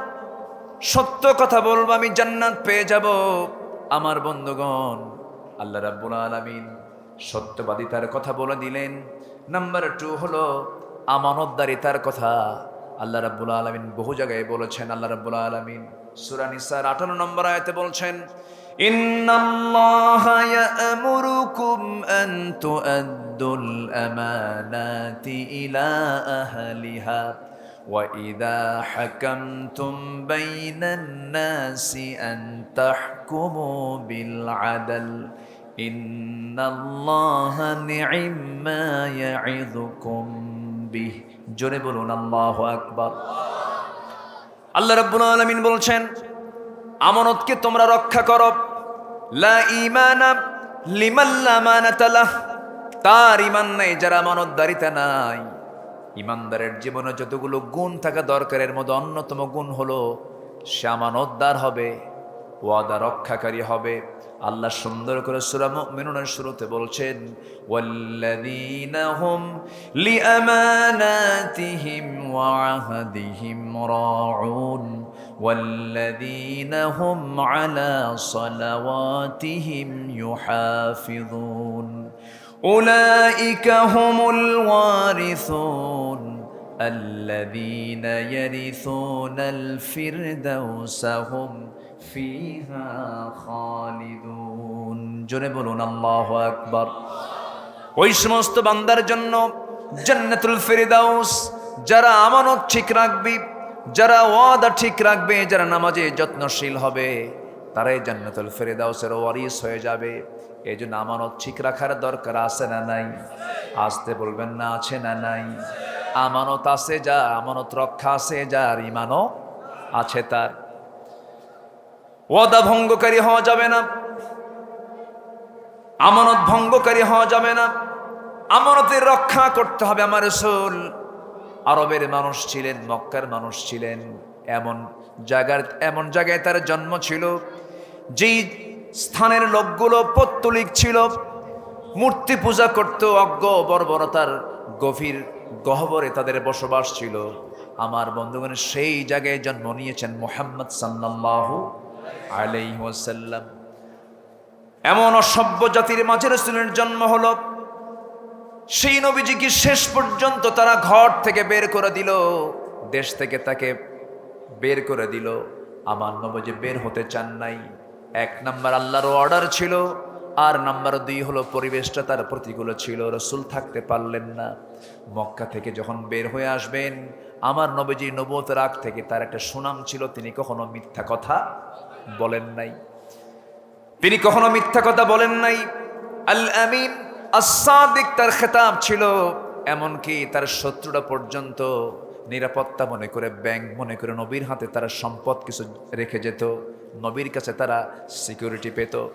আমার নবীজি যে রাতে হিজরতের সিদ্ধান্ত নিলেন, সেই রাতেই আমার নবীজি আস্তে করে আলীকে ডাক দিয়ে বলছেন, আলী শোনো, আমি তো মক্কা ছেড়ে চলে যাচ্ছি, আমি কাউকে বলার সুযোগ পেলাম না, এই রাতে আমার সফর হয়ে যাবে, আলী তুমি আমার ঘরে থাকো। কারণটা হলো, এই কুরাইশ আমার কাছে বহু সম্পদ গচ্ছিত রেখেছে। আমি আল আমিন, আমি আস-সাদিক, এই নামটা যেন ম্লান না হয়ে যায়, এই নামের যেন উল্টা চরিত্র আমার দ্বারা প্রকাশ না পায়, আমার সততার যেন বিঘ্নতা না আসে, আমার সততার যেন বিকৃতি না আসে, সেই জন্য তোমাকে দায়িত্ব পালন করতে হবে। এই যে আমি তোমাকে বুঝাই দিলাম, খাতা কলম নিয়ে নাও, অমুক লোক আমার কাছে এই জিনিসটা রেখেছে, তার হাতে সকালবেলা পৌঁছায় দিবা। সমস্ত সম্পদগুলো তাকে বুঝাইয়া দিলেন। সকালবেলা সাইয়েদনা আলী নবীর বিছানায় ঘুমানো, কুরাইশরা সব এসে হাজির হয়ে গেছে অস্ত্র শস্ত্রে সজ্জিত হয়ে। সাইয়েদনা আলীকে পেয়ে মেরেই ফেলবে তাকে। কেউ বললো মেরে ফেলো, কেউ বললে না মেরো না। কুরাইশদের নেতা আবু জেহেল এসে বলছে, না না, তোমরা আলীর গায়ে চুল পরিমাণ আঘাত করতে যেও না, কারণ আমাদের লক্ষ্য তো আলী নয়, আমাদের লক্ষ্য হচ্ছে মুহাম্মদ বিন আব্দুল্লাহ। আলীকে মেরে আমাদের মধ্যে গোত্রের মাঝে মারামারি করার দরকার নাই, মুহাম্মদকে খুঁজে বেড়াও, মুহাম্মদ আশেপাশেই আছে। সাইয়েদনা আলীকে কেন রেখে গেলেন, কি জন্য রেখে গেলেন, আমরা অনেকে জানি না। এটা এক নাম্বার কারণ হলো, রাসূল জাল আমিন, রাসূল যা সাদেক, এটার সত্যতা প্রমাণ করার জন্য শত্রুর হাতেও রাসূল সম্পদ ফেরত দেবার জন্য আলীকে তার প্রতিনিধি বানায় দিয়েছিলেন। আলী, এই যে সম্পদ তোমার হাতে দিয়ে গেলাম, এই সম্পদটা আমার পক্ষ থেকে সবার হাতে এটা ফেরত দিয়ে দিবা। যে মক্কার মানুষ রাসূলকে মেরে ফেলার জন্য প্ল্যান নেয়, আর সেই মক্কার শত্রুদের হাতে রাসূল তাদের সম্পদগুলো ফেরত দিয়ে দেন। এটাই হলো আমানতদারিতা। আমানত একটা গুরুত্বপূর্ণ বিষয়। আমার বন্ধুগণ, নাম্বার 3 হলো ধৈর্যশীলতা। নাম্বার 3 কি? ধৈর্যশীলতা। নাম্বার 1 হলো সত্যবাদিতা। নাম্বার 2 হলো আমানা। নাম্বার 3 হলো সবর, ধৈর্যশীলতা। আল্লাহ রাব্বুল আলামিন ধৈর্যের ব্যাপারে বহু কথা বলে দিয়েছেন। ধৈর্য আছে যার, ঈমানটা টিকে থাকবে তার। ধৈর্য নাই যার, ঈমান টিকে থাকা তার জন্য সহজ না কঠিন? কঠিন হয়ে যাবে। আমানতের বহু বড় ব্যাখ্যা ছিল। আবার দেখেন, স্বামী তার স্ত্রীর কাছে আমানত, স্ত্রী তার স্বামীর কাছে আমানত, এটাও কিন্তু একটা আমানত। আমার বন্ধুগণ, কথাটা এই জন্য বললাম, প্রায় প্রায় দেখা যায়, দেখবেন কিছু কিছু স্বামী আছে বইয়ের সৌন্দর্য পরপুরুষকে দেখাতে খুব পছন্দ তার।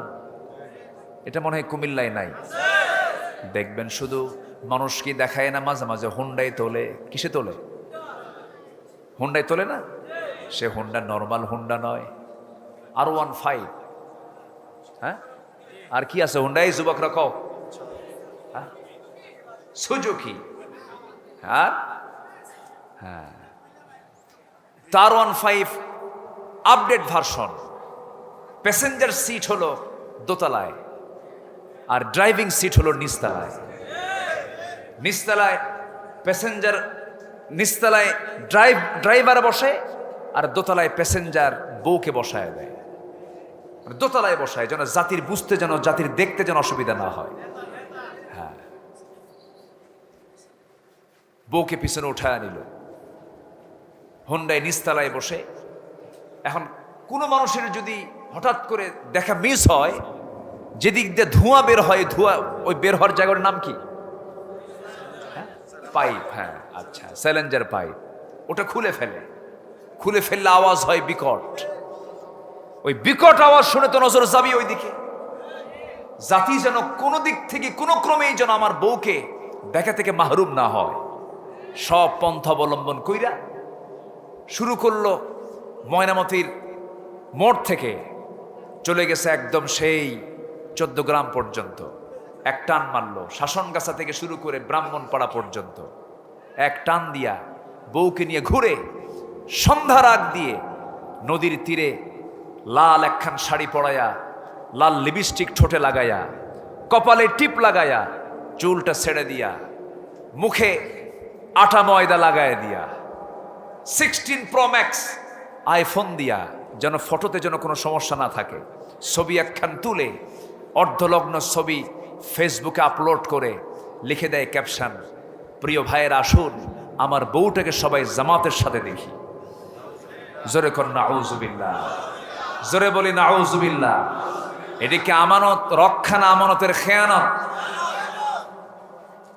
এরকম কিছু চরিত্রহীন লম্পট স্বামীও আছে না নাই? বউকে দুশ্চরিত্রা বানায়। আমার দেশের মা বোন কিন্তু খারাপ ছিল না, খারাপ না। আমার দেশের মা বোনদেরকে খারাপ করার পেছনে সবচেয়ে বড় দায়ী হলো প্রতিবেশী দেশের কিছু নাটক, সিনেমা। ওদের পোশাক, ওদের কৃষ্টি কালচার গুলো নাটকের মধ্যে ঢুকিয়ে দিয়ে এই দেশের নারীদেরকে ঘর থেকে তারা বের করে দিয়েছে। চরিত্র হনন করছে তারা। এই ব্যাপারে আমাদের সজাগ থাকার দরকার আছে না নাই? সচেতন থাকার দরকার আছে না নাই? আমার বোন, আমার স্ত্রী, আমার মা কি করছে এটার জবাব একদিন আমাকে দিতে হবে। কার দরবারে? আল্লাহর দরবারে। আমরা সতর্ক থাকবো নিজের পরিবারকে নিয়ে। কু আনফুসাকুম ওয়া আহলিকুম নার। নিজে বাঁচো, তোমার পরিবারকে জাহান্নাম থেকে বাঁচাও। কার কথা? কার পরামর্শ? কার হুকুম? আল্লাহর হুকুম। বিয়েতে এখন এঙ্গেজমেন্ট হয়। এঙ্গেজমেন্ট এটা খ্রিস্টানি রীতি, গায়ে হলুদ হিন্দুদের রীতি, ঠিক কিনা?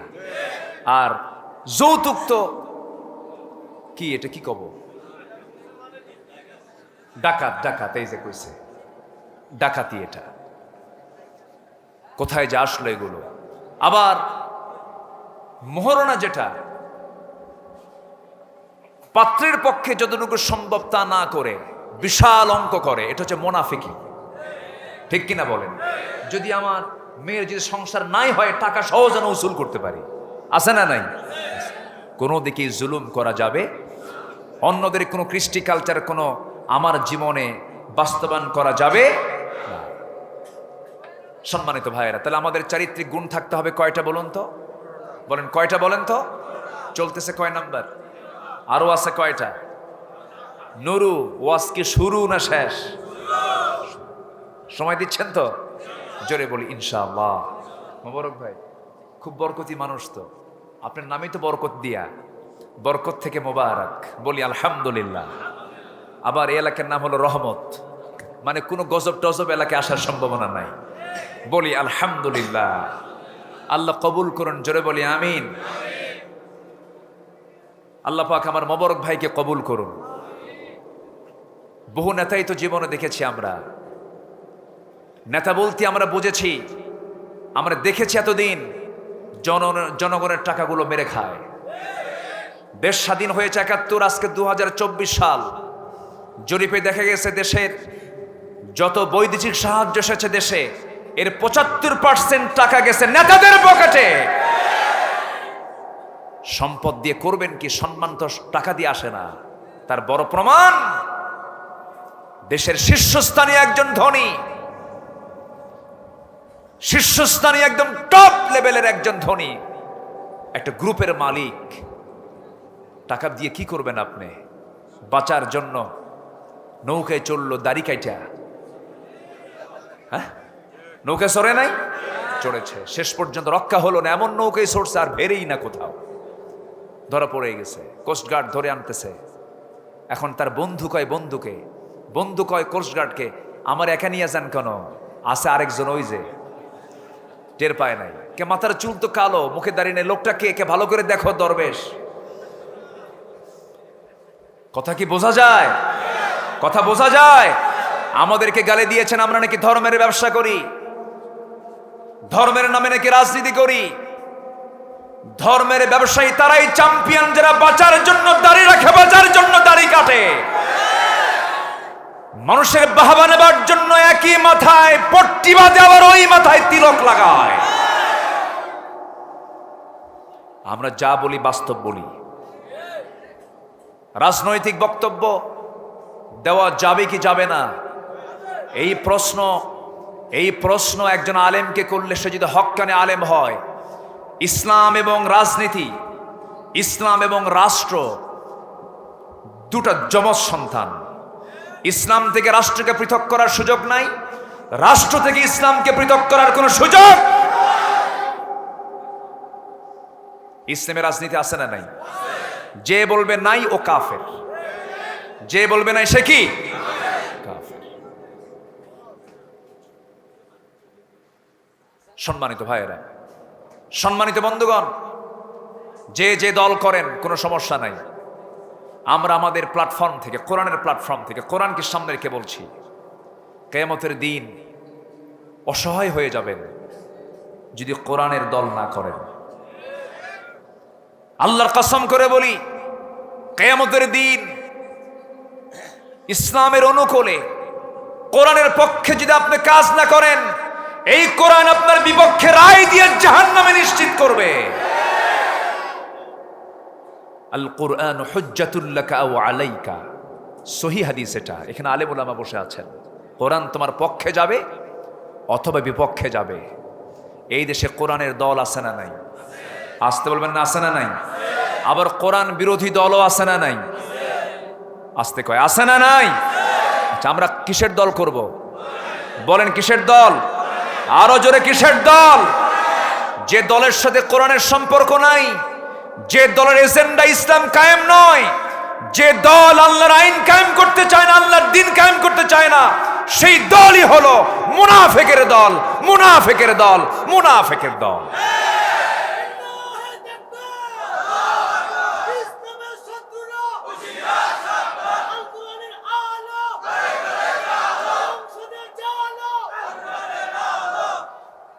আল্লাহ কবুল করুন। জোরে বলি আমিন, আরো জোরে আমিন। কষ্ট পাচ্ছেন? এটা রাগ করে কথা বলছি, হ্যাঁ? সন্তান যদি ওষুধ না খায়, মা বলে বাবা ওষুধ খা, খা বাবা খা, তাও খায় না। জ্বর 100 পার হয়ে যাচ্ছে তাপমাত্রা, তাও খায় না। শেষে মা কি করে? 2 পা 2 হাত শক্ত করে ধরে কয় খা। এর মানে কি? মোহাব্বত কম না মোহাব্বত বেশি? আল্লাহর কসম করে বলি, আমার কথার এই জোর আওয়াজে ভাববেন না যে আমি ক্ষেপে কথা বলছি, রাগ করে কথা বলছি, না। আসুন না ভাই, নিজের মন গড়া, মন যা চায় তা করব কেন? আল্লাহ যা চান তাই করব। আমার মন যা চাবে তা করা যাবে না, আল্লাহ যা চান তাই আমাকে করতে হবে। চরিত্রকে সুন্দর করে সাজাবো কোরআন দিয়ে, জোরে বলি ইনশাআল্লাহ। নাম্বার 1 সত্যবাদিতা, নাম্বার 2 আমানতদারিতা, নাম্বার 3 ধৈর্যশীলতা। ধৈর্যের দরকার আছে না নাই? ব্যবসা আগে না ধৈর্য আগে? বলেন বলেন বলেন। মাহফিলে বসা আগে না ধৈর্য আগে? নামাজ আগে না ধৈর্য আগে? দেখবেন কিছু কিছু নামাজি মসজিদে যেই অস্থির হয়ে যায়, বক্তব্য কখন শেষ হবে, নামাজ কখন শেষ হবে, আছে না কিছু? আছে আছে, ঠিক না? ধৈর্য আছে যার, পুরস্কার আছে তার। বিয়ে আগে না ধৈর্য আগে? বলেন বলেন বলেন। কিছু রাগী পুরুষ আছে না? রাগী কিছু স্বামী আছে না? আচ্ছা, বউ স্বামীর মধ্যে যদি গন্ডগোল লাগে, বেশি ধৈর্য ধরবে কে, স্বামী না বউ? দেখছেন বউ? এই ভালো করে কোন স্বামী স্ত্রীর মধ্যে দ্বন্দ্ব হয়েছে, এক্ষেত্রে সমাধানের জন্য সবচেয়ে আগে আসবে বউ আগে না স্বামী আগে? স্বামী আগে আসবে, কারণ লিডার কে, ইমামটা কে, নামাজটা পড়ায় কে? স্বামী স্ত্রীর মধ্যে নামাজের দায়িত্ব কার? স্বামীর। সে আগে আসবে, তাকে ছাড় দিতে হবে, তাকে ধৈর্যের পরিচয় দিতে হবে। স্বামী আছে হলো দুবাই, আজমান নাকি আবুধাবি, শারজা। কে যেন আসছে আজকে এই মাহফিলে, প্রতিবেশী দেশ থেকে ওয়াজ শুনতে আসছেন, ইন্ডিয়া থেকে, ত্রিপুরা থেকে আসছেন কিছু ভাইয়েরা, প্রচন্ড ভক্ত। হুজুর আপনাকে দেখার জন্য ভিসা নিয়ে আপনার ওয়াজ শোনার উদ্দেশ্যে চলে আসছে। একদম সীমান্তে তো তারা চলে আসছে।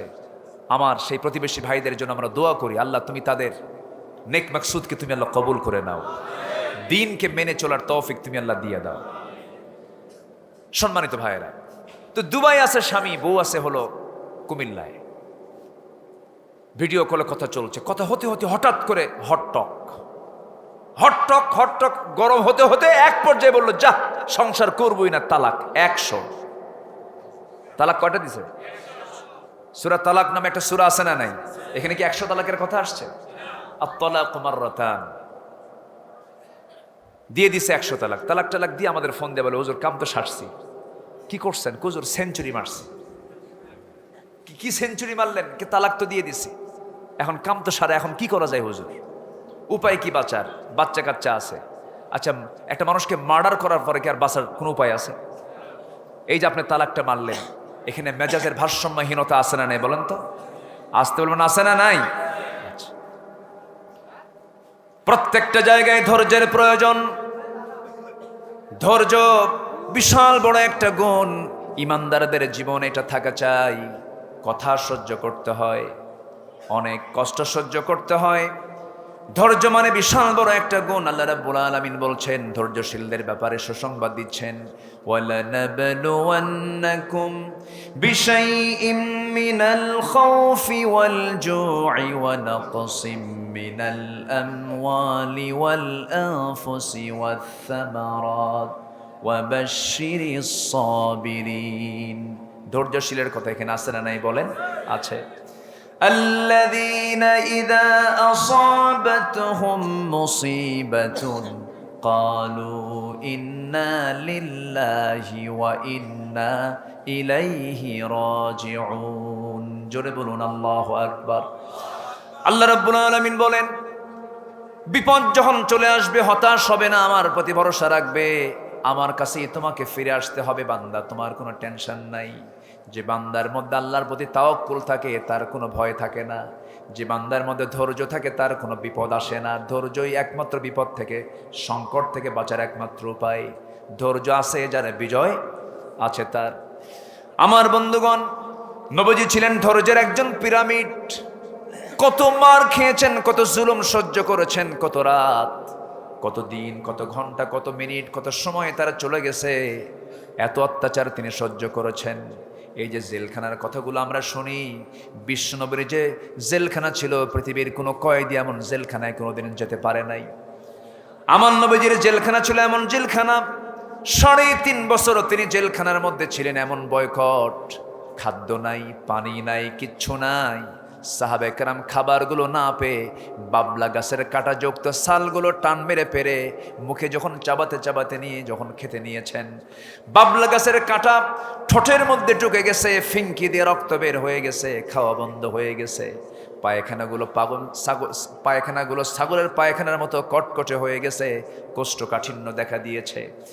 সাহাবায়ে কেরাম খাবার না পেয়ে বছর 2-1 করে ওই পাথরের উপরে বৃষ্টি নাজিল হতো, সেই পাথরের উপরে কিছু ঘাস জন্মাতো, সেই দুর্বা ঘাসগুলো চাবায়া চাবায়া তাদের পিপাসা নিবারণ করেছেন।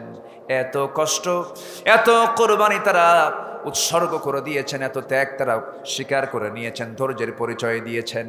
এরপরেই না বিজয় দিয়েছেন তিনি আমার কে। তায়েফে দাওয়াত দিতে গেছেন, মার খেয়েছেন। মার খাওয়ার পরেও তাকে বলা হয়েছে, জিবরিল আমিন বলছেন, ইয়া রাসূলুল্লাহি, আমি আপনার কাছে আল্লাহর পক্ষ থেকে এসেছি, আজকে আপনি যা বলবেন তাই হবে। আপনার এই রক্তের দৃশ্য দেখে ফেরেশতা কুলস্থির হয়ে গেছে, আপনি যা বলবেন তাই হবে। রাসূল বলছেন, ভাই জিবরাইল, আমাকে এই তায়েফবাসী আমাকে যে মেরেছে, আমার বিশ্বাস না বুঝে না চিনে মেরেছে, ওরা আমাকে বুঝতে পারে নাই। আমার প্রতি যে বেয়াদবি করেছে আমি ওদেরকে বিনা শর্তে মাফ করে দিলাম। আমার নবীজি মার খেলেন, মক্কায় মার খেলেন, কিন্তু মক্কার 13টা বছর মার খেলেও মদিনায় গিয়ে মার খেয়েছেন না মার দিয়েছেন?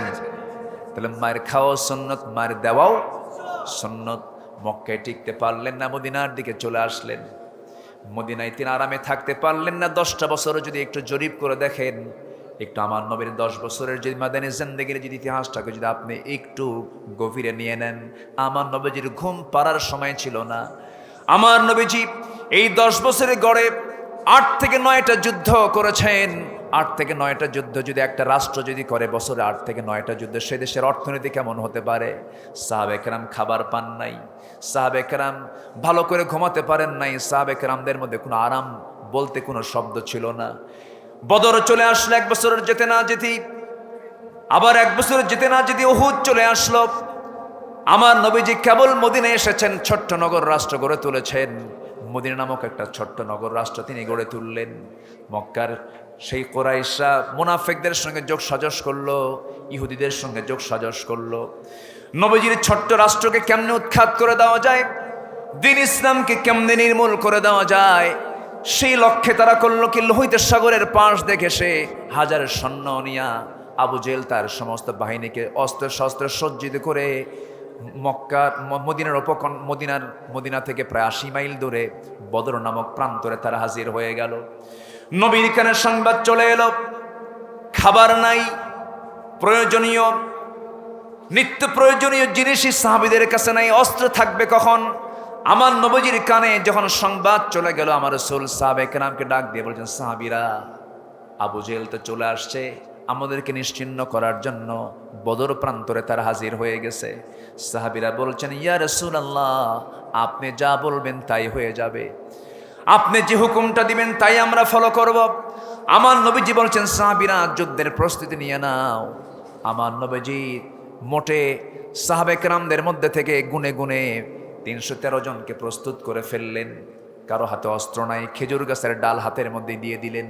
এর মধ্যে মদিনার আফরার 2টা ছেলে, মাজ এবং মুয়াজ, ছোট্ট 2টা বাচ্চা নবীর কাছে এসে বলছেন, ইয়া রাসূলুল্লাহ, শুনতে পেলাম বদর যুদ্ধের নাকি ডাক চলে আসছে, যদি আপনি অনুমতি দিতেন আমরা 2 জনে যুদ্ধে চলে যেতাম। রাসূল বললেন, না, ফিটনেস নাই, ছোট্ট মানুষ, পারমিশন দেওয়া যাবে না। 11 বছরের 13 বছরের ছোট্ট বাচ্চা। বড়জন বলে, ইয়া রাসূলুল্লাহ, কি আমার ছোটজনকে আপনি যদি নাও দেন পারমিশন, অন্তত আপনি আমাকে দিয়ে দেন। ছোটজন বলছে, ইয়া রাসূলুল্লাহ, ও আমার চাইতে বয়সে বড় হলো কি হবে, ওর গায়ে শক্তি আমার চাইতে কম, আপনি আমাকে অনুমতি দিয়ে দেন।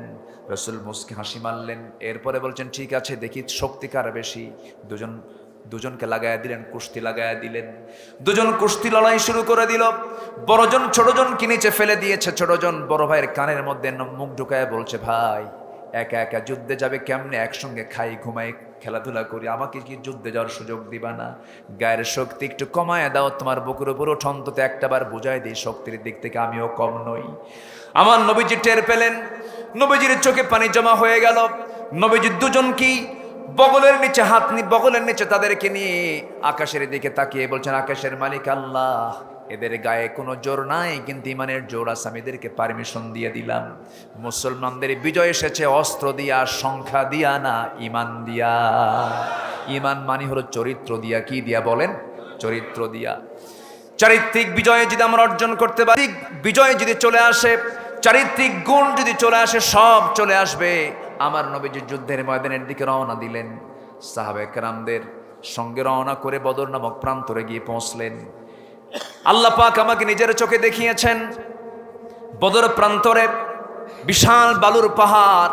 সেই বালুর পাহাড়ের পাদদেশ দিয়ে সাহাবে কেরাম যখন হাঁটতেছিলেন, সাহাবীরা বলছেন, ইয়া রাসূলুল্লাহ, এই বালুর ভিতরে পাগুলো ডেবে ডেবে যাচ্ছে, আমরা হাঁটতে পারছি না, বড় কষ্ট হয়ে যাচ্ছে। আপনি একটু আল্লাহর দরবারে দোয়া করুন। আমার রাসূল দোয়া করছেন, ওয়ালাকাদ নাসারাকুমুল্লাহু বিবাদরিন ওয়া আনতুম আদিল্লাহ। আল্লাহ রাব্বুল আলামিন বদর প্রান্তরে সাহায্য করেছেন, তোমাদের উপরে সাহায্য নাযিল করেছেন। তোমরা অসহায় ছিলে, হাজার হাজার ফেরেশতা দিয়ে সাহায্য করেছেন আল্লাহ তাআলা।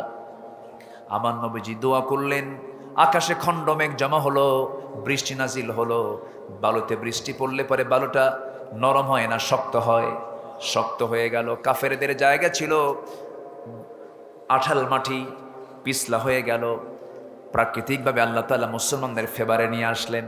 মুসলমানদের পক্ষে সুন্দর পরিবেশ তৈরি হয়ে গেল। যুদ্ধ শুরু হয়ে গেল। সেই যুদ্ধের ময়দানে এমনও দৃশ্য দেখা গেল, আমার রাসূল তেজোদ্দীপ্ত একটা বক্তৃতা দিলেন। সাহাবা একরামকে লক্ষ্য করে বলছেন, সাহাবীরা শোনো, আজকের যুদ্ধের ময়দান কিন্তু বাপ বেটার যুদ্ধের ময়দান। আজকের যুদ্ধের ময়দানে গেলে পরে কেউ কারো ভাইকে দেখবে, কেউ কারো চাচাকে দেখবে, কেউ কারো বাপকে দেখবে, আত্মীয়কে দেখবে। তোমরা যুদ্ধ করতে পারবে কিনা বলো? সাহাবা একরাম বললেন, ইয়া রাসূলুল্লাহ, আপনার জন্য যুদ্ধ এসেছে, আল্লাহর জন্য যুদ্ধ এসেছে। আমরা আল্লাহর জন্য, আল্লাহর পথে যুদ্ধ করব। জোরে বলি আল্লাহু আকবার। সেই যুদ্ধের ময়দানে একজন সাহাবী উবাইদ ইবনুল জাররাহ রাদিয়াল্লাহু তাআলা আনহু দূর থেকে লক্ষ্য করে দেখেন, নিজের জন্মদানকারী বাপ তরবারি নিয়ে আগায় আসতেছে। বাপকে দেখে তিনি তরবারি গোটা নিয়ে তিনি পিছন দিকে হটে আসলেন। পরক্ষণেই মনে করেন, আমার জন্মদানকারী পিতা হতে পারে, কিন্তু সে তো আমার নবীর দুশমন, আল্লাহর দুশমন। আমি যদি আজকে তাকে ছেড়ে দেই, বাপ মনে করে মুনাফিকের কাতারে দাঁড় হতে হবে। সঙ্গে সঙ্গে করলেন কি, তরবারি আবার কোষমুক্ত করলেন, সামনের দিকে আল্লাহু আকবার বলে আগায় গেলেন। বাপকে বাপ না মনে করে, শিরকির প্রতীক মনে করে গর্দান বরাবর তরবারি হাঁকায় দিলেন। মস্তক ছিটকে পড়ে গেল। সাহাবে কেরামরা এই দৃশ্য দেখলেন, আল্লাহু আকবার মুখরিত আওয়াজ করলেন।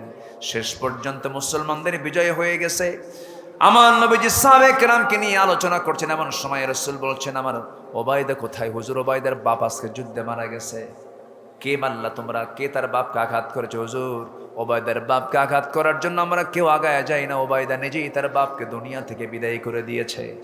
আমার নবীজি দুই হাত আগায় ওবায়দাকে ডাক দিয়ে বলছেন, ওবায়দা, আমার বুকের ভিতরে চলে আসো। বুকের মধ্যে আলিঙ্গন করে নিয়ে বলছে, ওবায়দা, আজকে তুমি যে স্যাক্রিফাইস করেছো, আজকে তুমি যে প্রমাণ দেখিয়েছো, আল্লাহর 8টা জান্নাত তোমার জন্য ওয়াজিব হয়ে গেছে। বদরের প্রান্তরে ওই ছোট্ট 2টা বাচ্চা প্রথম কাতারে দাঁড় হয়ে গেছে, প্রথম লাইনে দাঁড়ানো। দাঁড়ায় বলতেছে, সাহাবে কেরামকে লক্ষ্য করে বলছে, চাচারা শোনো, আমাদেরকে দেখিয়ে দাও আবু জেহেলটাকে। একজন সাহাবী বলছে, আবু জেহেল দিয়ে কি করবা? আবু জেহেল, আমরা শুনেছি রাসূলকে নাকি সবচেয়ে সে বেশি কষ্ট দিয়েছে, এই জন্য আমরা তাকে মারার জন্য আসছি। আল্লাহু আকবার বলে। নবীর মোহাব্বত আছে না নাই? নবীর মোহাব্বতের দরকার আছে না নাই? নবীর মোহাব্বত ছাড়া কোনো উপায় আছে নাকি? নবীর প্রতি মোহাব্বত ছাড়া কোনো বাঁচার উপায় আছে নাকি? বাঁচার উপায় নাই। সঙ্গে সঙ্গে একজন সাহাবী বলে ফেলেন, ও ছোট্ট 2টা বাচ্চা, ওই যে দেখা যায় উটের পিঠে বসে আছে, 2 দিকে পা ছেড়ে দিয়া, ওটাই হলো কাফেরদের লিডার, কুরাইশদের লিডার। সে বসে আছে। বলতে যেতে দেরি হলো না, সিংহের মতো গর্জন দিয়া বাজ পাখির মতো উড়ন্ত হয়ে দৌড় মারছে। চতুর্দিক থেকে কুরাইশ সৈন্যরা তাকে পাহারা দিচ্ছে। 2 দিকে 2 ভাই দাঁড়ায় গেছে, ছোট্ট তরবারি নিয়ে, আর টের পায় নাই এটা কোন গ্রুপের সদস্য। 2 দিক থেকে 2 জন সজোর আঘাত করেছে, তার পায়ে গিয়ে আঘাতটা লেগেছে। পিঠ থেকে সে পড়ে গেছে। আবু জেহেল ওই যে ধরাশয়ী হয়ে জমিনে পড়ে গেছে। আবু জেহেল কোমর সোজা করে আর কোনোদিন দাঁড়াতে পারে নাই। বড় ভাইকে পাকড়াও করে ফেললো। মুআজকে ধরে পিছন দিক থেকে একজন কাফের এসে তার ডান হাতে আঘাত করেছে। ডান হাত ছিটকে পড়ে গেছে। ঝনঝন করে তরবারি পড়ে গেল। বাম হাতে গিয়ে আবার তুলে নিলেন। বাম হাতে যুদ্ধ চালাচ্ছেন, ডান হাতটা চামড়ার সঙ্গে ঝুলতেছিল। যুদ্ধ করতে তরবারি চালাতে ডিস্টার্ব হচ্ছে মনে করে ডান হাতটা ঝুলন্ত হাতটা বাম পায়ের নিচে রেখে জোরে একটা টান মারলেন, হাত ছিটকে পড়ে গেছে। বাম হাতে যুদ্ধ চালালেন, বাম হাতও কেটে ফেলে দিল আঘাত করে, বাম হাতও ছিটকে পড়ে গেল। তরবারি নাই, যুদ্ধ করবেন কেমনে?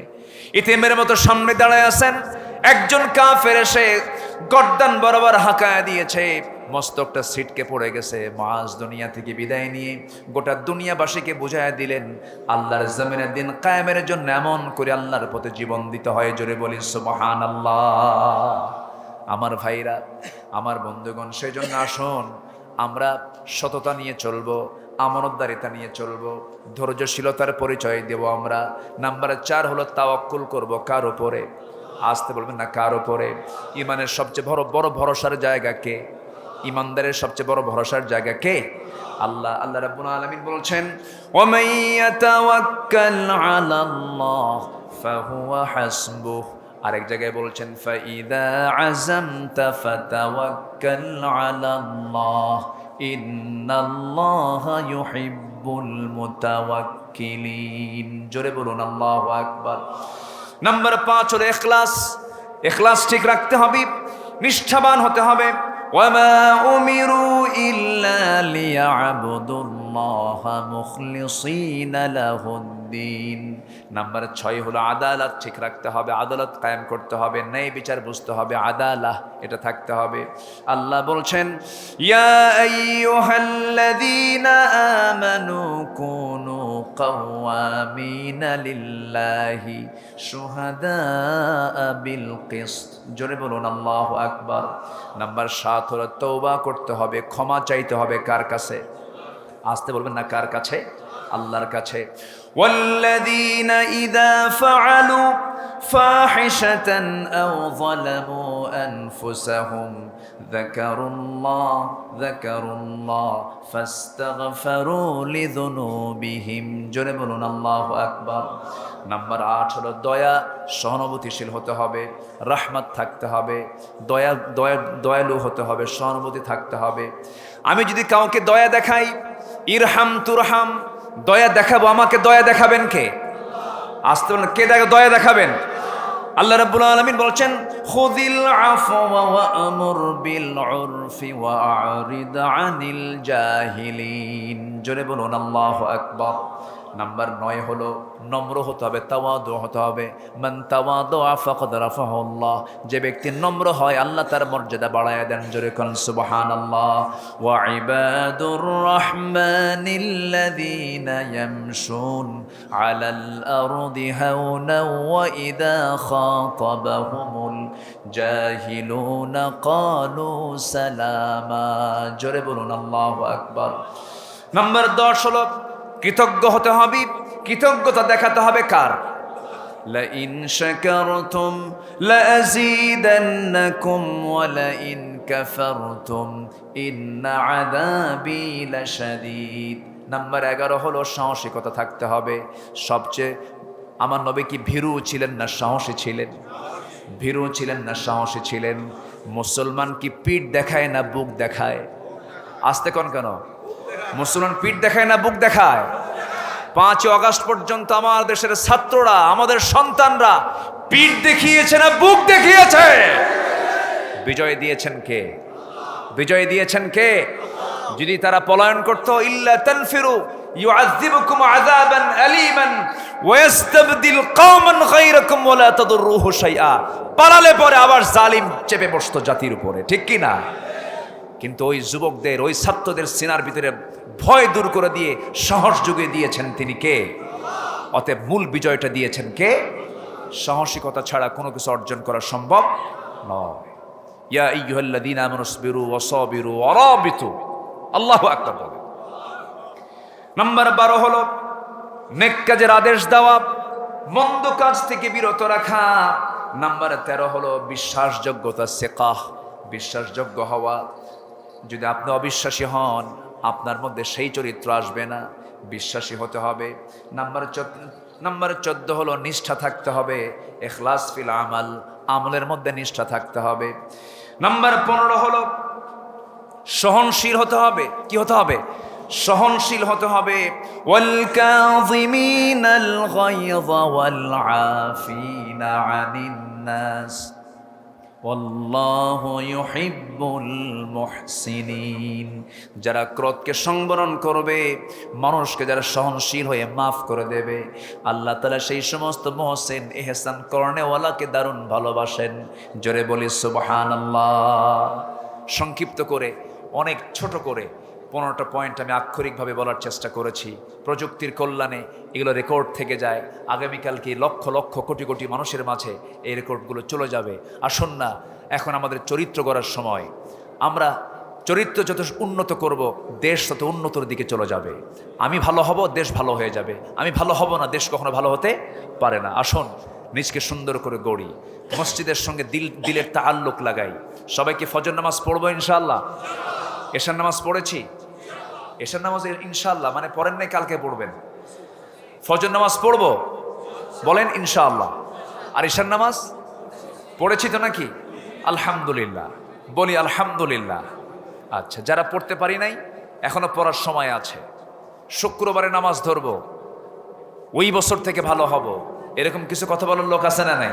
আচ্ছা, না, এখন থেকেই ভালো হব। জোরে বলি ইনশাআল্লাহ।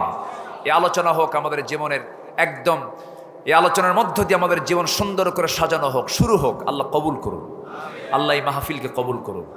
রহমতপুরে আল্লাহ তাআলা রহমত দিয়ে ভরপুর করে দেন। প্রত্যেকটা ঘরকে ইসলামের দুর্গ বানায় দেন। ঘরে ঘরে খালিদ বিন ওয়ালিদ পয়দা করে দেন। মা বোনদেরকে আয়েশা বানায় দেন, সুমাইয়া বানায় দেন, আসিয়া বানায় দেন, খাদিজার মতো চরিত্রবতী বানায় দেন। জোরে বলি আল্লাহুম্মা আমিন।